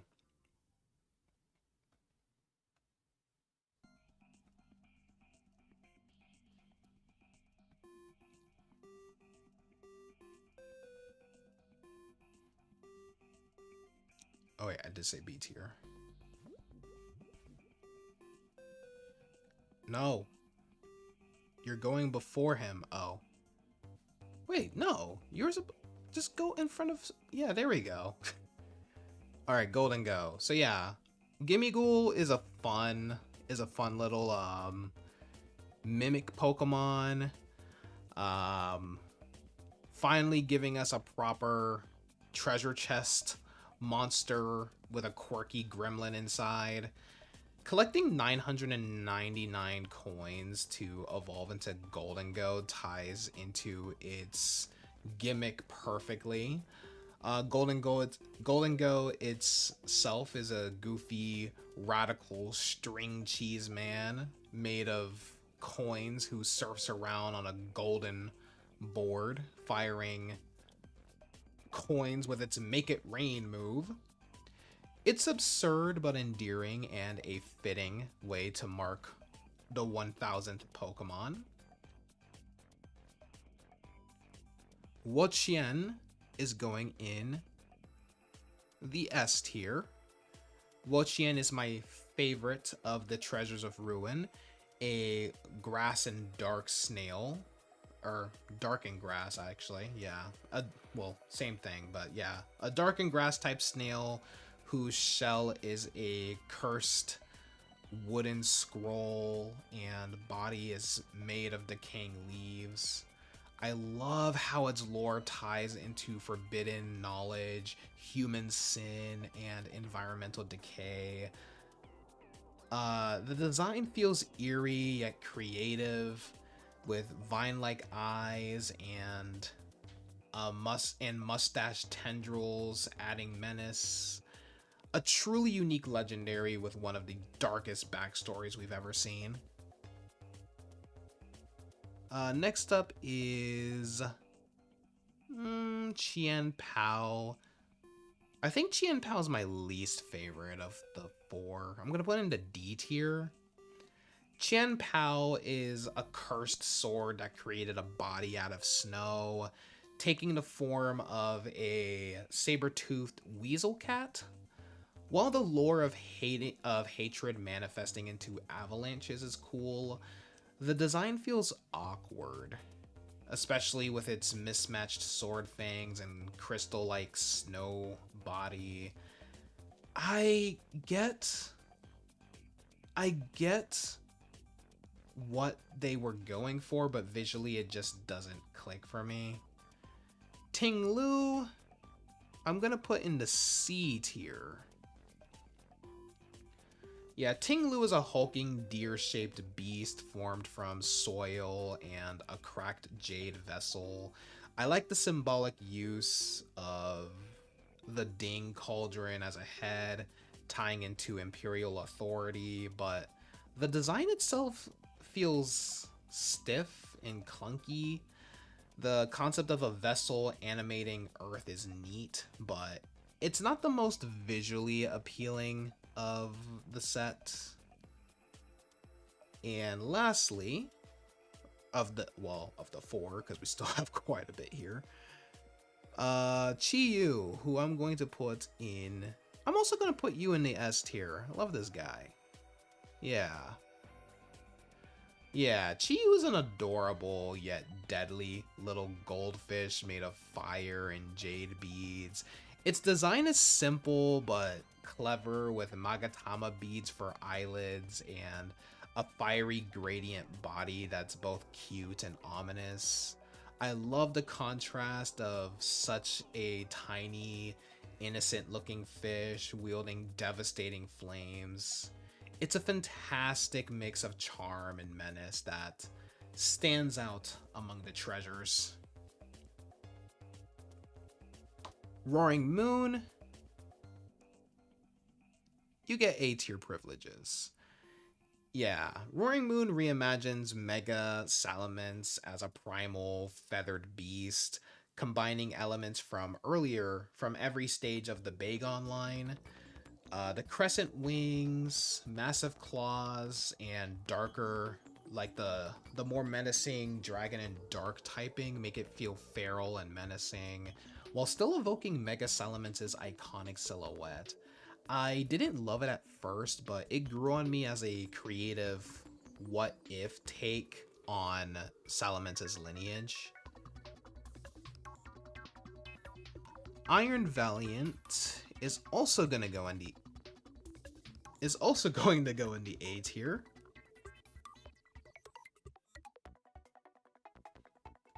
Yeah. So what can I say about Iron Valiant? A robot. It's a robotic fusion of Gardevoir and Gallade with a sleek humanoid frame and a badass dual-ended blade. Its design balances elements from both evolutions, like Gallade's limbs and Gardevoir's flowing dress, but works better as a robot than either did as organic. The fairy and fighting typing is a fun twist, and the retractable sword gimmick makes it stand out among the future paradoxes. Moving on to the box art legendaries, Koraidon, I'm putting it in the B tier. Yeah. Koraidon, the winged king, is the primal paradox Cyclozar and your partner throughout Pokemon Scarlet. The design is busy but surprisingly coherent, mixing tribal markings, plumage, and dino feathers with bike-like features. While its non-rolling tires are a bit silly, I appreciate the Flintstones-esque humor of its sprinting on foot. It has grandeur as a legendary while still being quirky and fun, even if it's less cohesive than its counterpart. Speaking of which, being my third favorite Pokemon of all time, Miraidon is going in the S tier. Yeah, Miraidon perfects the bike dragon concept by leaning into a robotic aesthetic that makes the wheels and propulsion systems feel natural. Its color scheme, thunderbolt horns, and LED eyes all mesh into a slick, cohesive design that feels futuristic but still alive. Its different travel forms, especially the Tron-like drive mode, are both functional and stylish. I wasn't sold at first, but traveling with Miraidon really made me appreciate it as one of the best modern legendaries of all time. Now the DLC Pokemon, finally. So, Walking Wake is an A tier. Yeah, A tier. Yeah, Walking Wake, it works shockingly well as both a Suicune homage and a dinosaur. Its water and dragon typing ties neatly into the whole Kyoryu pun, while design choices like the crude forehead gem, the long mane doubling as body covering, and especially its twin theropod tails cleverly reinterpret Suicune's ribbons. It's one of the more natural and cohesive ancient paradoxes, with Hydro Steam giving it a unique mechanical hook too. Joining it, I'm going to put Iron Leaves into the A tier as well. Yeah, Iron Leaves takes Verizon and improves on it in almost every way by leaning into the robotic aesthetic. The segmented armor, blade-like features, and menacing eyes make Verizon's toy-like design quirks finally make sense. The grass and psychic typing fits the lightsabers of justice theme, and while Psyblade is a little underwhelming, the design itself is sleek and effective, easily the coolest of the trio. Next up, I know I'm gonna turn some heads with this one, but Diplin I have to put in the F tier. Diplin had potential, but it ends up feeling like a lazy retread. It's essentially just Applin with syrup and a stick. And while its lore about being 2 worms and 1 apple is fascinating, the design and moveset ignore this completely. The focus on syrup over the dual worm gimmick is a real missed opportunity, leaving Diplin underwhelming compared to its predecessors. Luckily, Hydrapple fixes that, so I'm gonna put it in the B tier. Because Hydrapple, by contrast, actually embraces the multi-worm concept, becoming a Hydra-like fusion of 7 worms combining, cohabiting 1 apple. The design communicates this very well with extra tails, eye stalk markings, and animations that unleash multiple heads at once. It doesn't reinvent the line, but it makes the concept work visually and thematically, making for a satisfying final evolution. Next up is the Poltergeist line. Don't know why I said it like that. Oh, like, hold on, I gotta actually think about where I'm gonna put these two. So Poltergeist distinguishes itself from Sinistee by focusing on matcha and tea ceremony lore.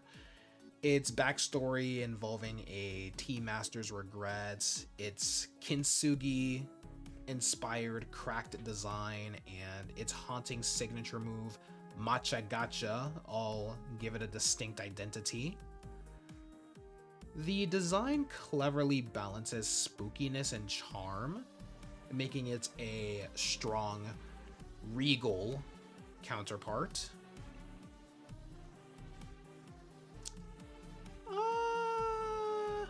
B tier. Yeah, B tier works best for Poltergeist. Sinistcha's tea bowl and whisk design is neat on paper, but ends up less striking than Poltergeist.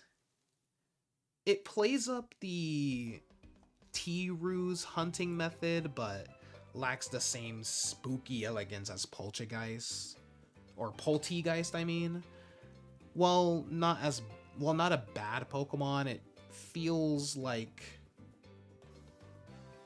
the least,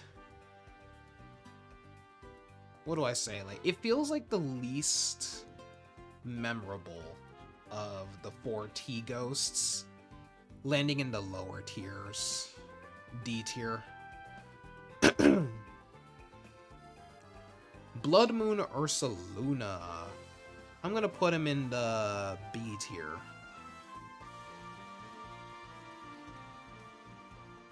Yeah.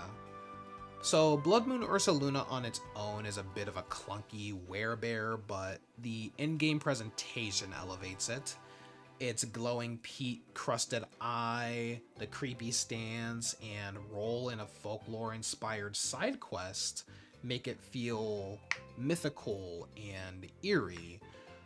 While I dislike exclusive alternate forms, this one works thanks to its thanks to the story framing.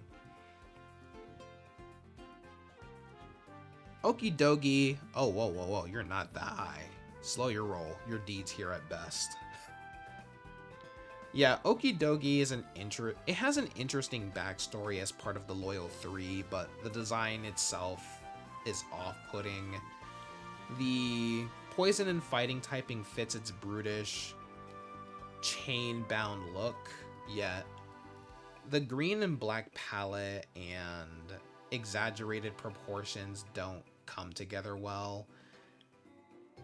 The lore is stronger than the execution, leaving Okie dokie forgettable. Monkey Dory? F tier.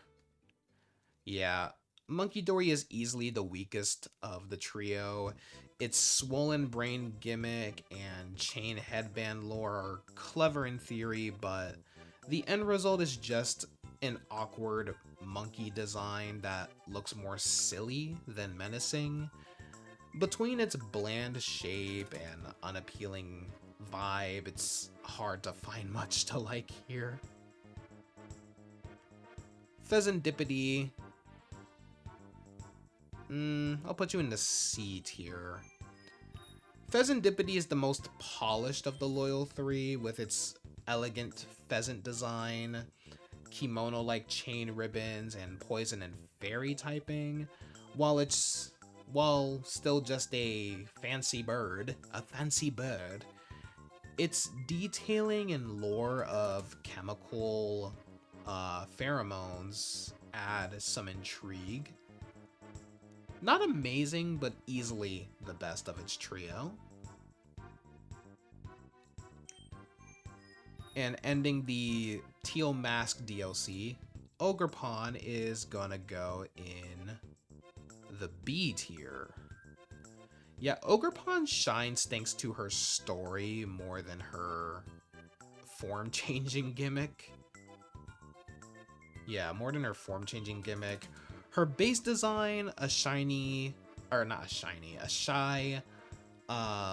leafy, poncho-wearing little Oni. It's adorable and sympathetic, while her lore as the misunderstood ogre subverts the... Where are you? Yeah, it subverts the expectations well. The masks add flavor with their theatrical inspirations and unique terrestrial forms, though none surpass her base form. Overall, the narrative makes Ogerpon stand out as a memorable and likable legendary. Archaludon is going to go in the F tier. Yeah, Archaludon is one of those evolutions that sounds cool in theory, but stumbles badly in execution. I honestly think Duraludon already had a weird but functional tokusatsu dinosaur vibe, while Archaludon folds awkwardly into a bridge dragon hybrid that just looks uncomfortable. Its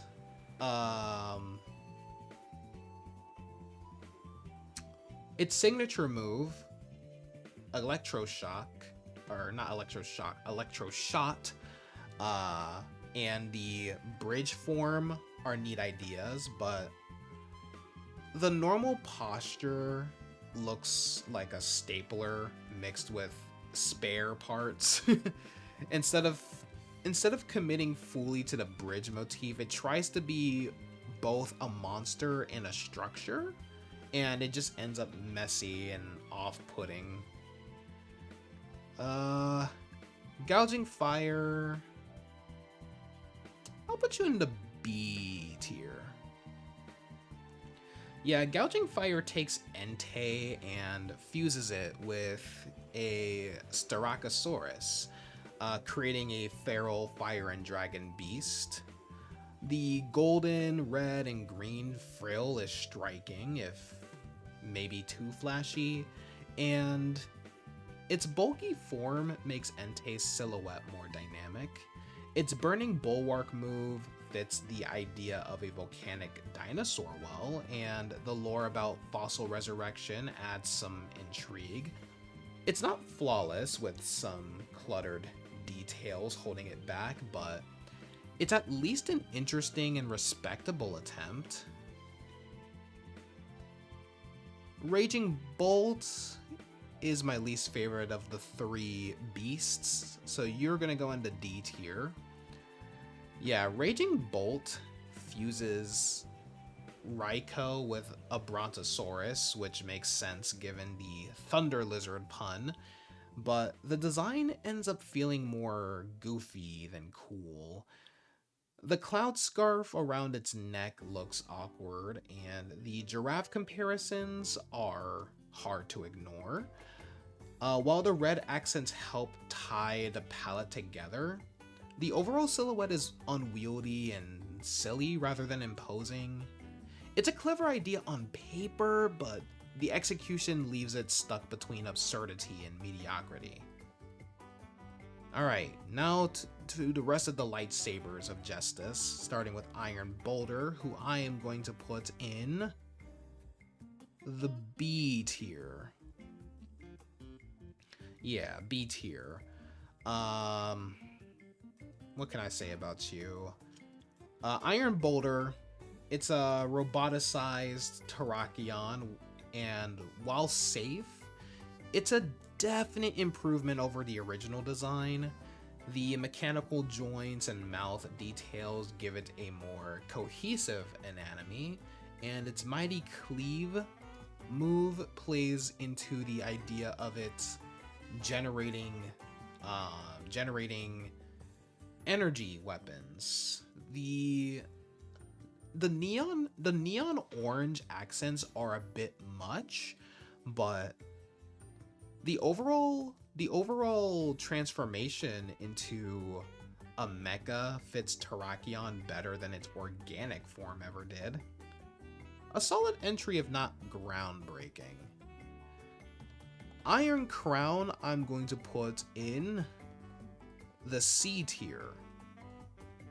So Iron Crown takes Cobalion and leans into the awkward robotic style, making the mismatched details look more intentional.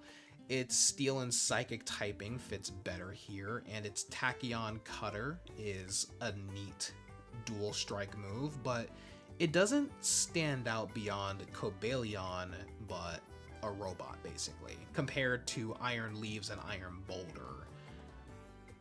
Yeah, compared to those two, it just feels like the least inventive of the trio, landing it squarely in the middle. Okay, two more Pokemon. Terapagos. You're also gonna go in the C tier, actually. Yeah, Terapagos is also gonna be a C tier Pokemon for me. After all the build-up, Terapagos is a bit of a letdown. The normal form has some charm, but is cluttered with too many crystal details, while its terrestrial form, the one you'll see most often, is cute but smaller and less imposing than I expected. It's not included in here, but I guess we can pull them up. Oh, my keyboard stopped working. Okay, here we go. Stellar Terapagos, here we go. So we can have something to look at while I judge it. Yeah, Stellar Terapagos here. It tries too hard. It tries to tie into the world turtle mythos, but ends up looking messy, like a tortoise awkwardly perched on a crystal planet. Its lore and ties to Area Zero are more compelling than its actual designs, which are serviceable, but overwhelming after so much hype. And lastly, Pecharunt, who I'm going to put in the A tier. We're ending this tier list off on a high note. With our first Pokemon was in the A tier. Our last Pokemon was in the A tier. So we're ending off on a pretty positive note. So Pecharunt closes out Generation 9, and I guess until Legends EA, the list in general, with a clever twist on Momotaro turning the Peach Boy into a poisonous ghost who brainwashes others with toxic mochi.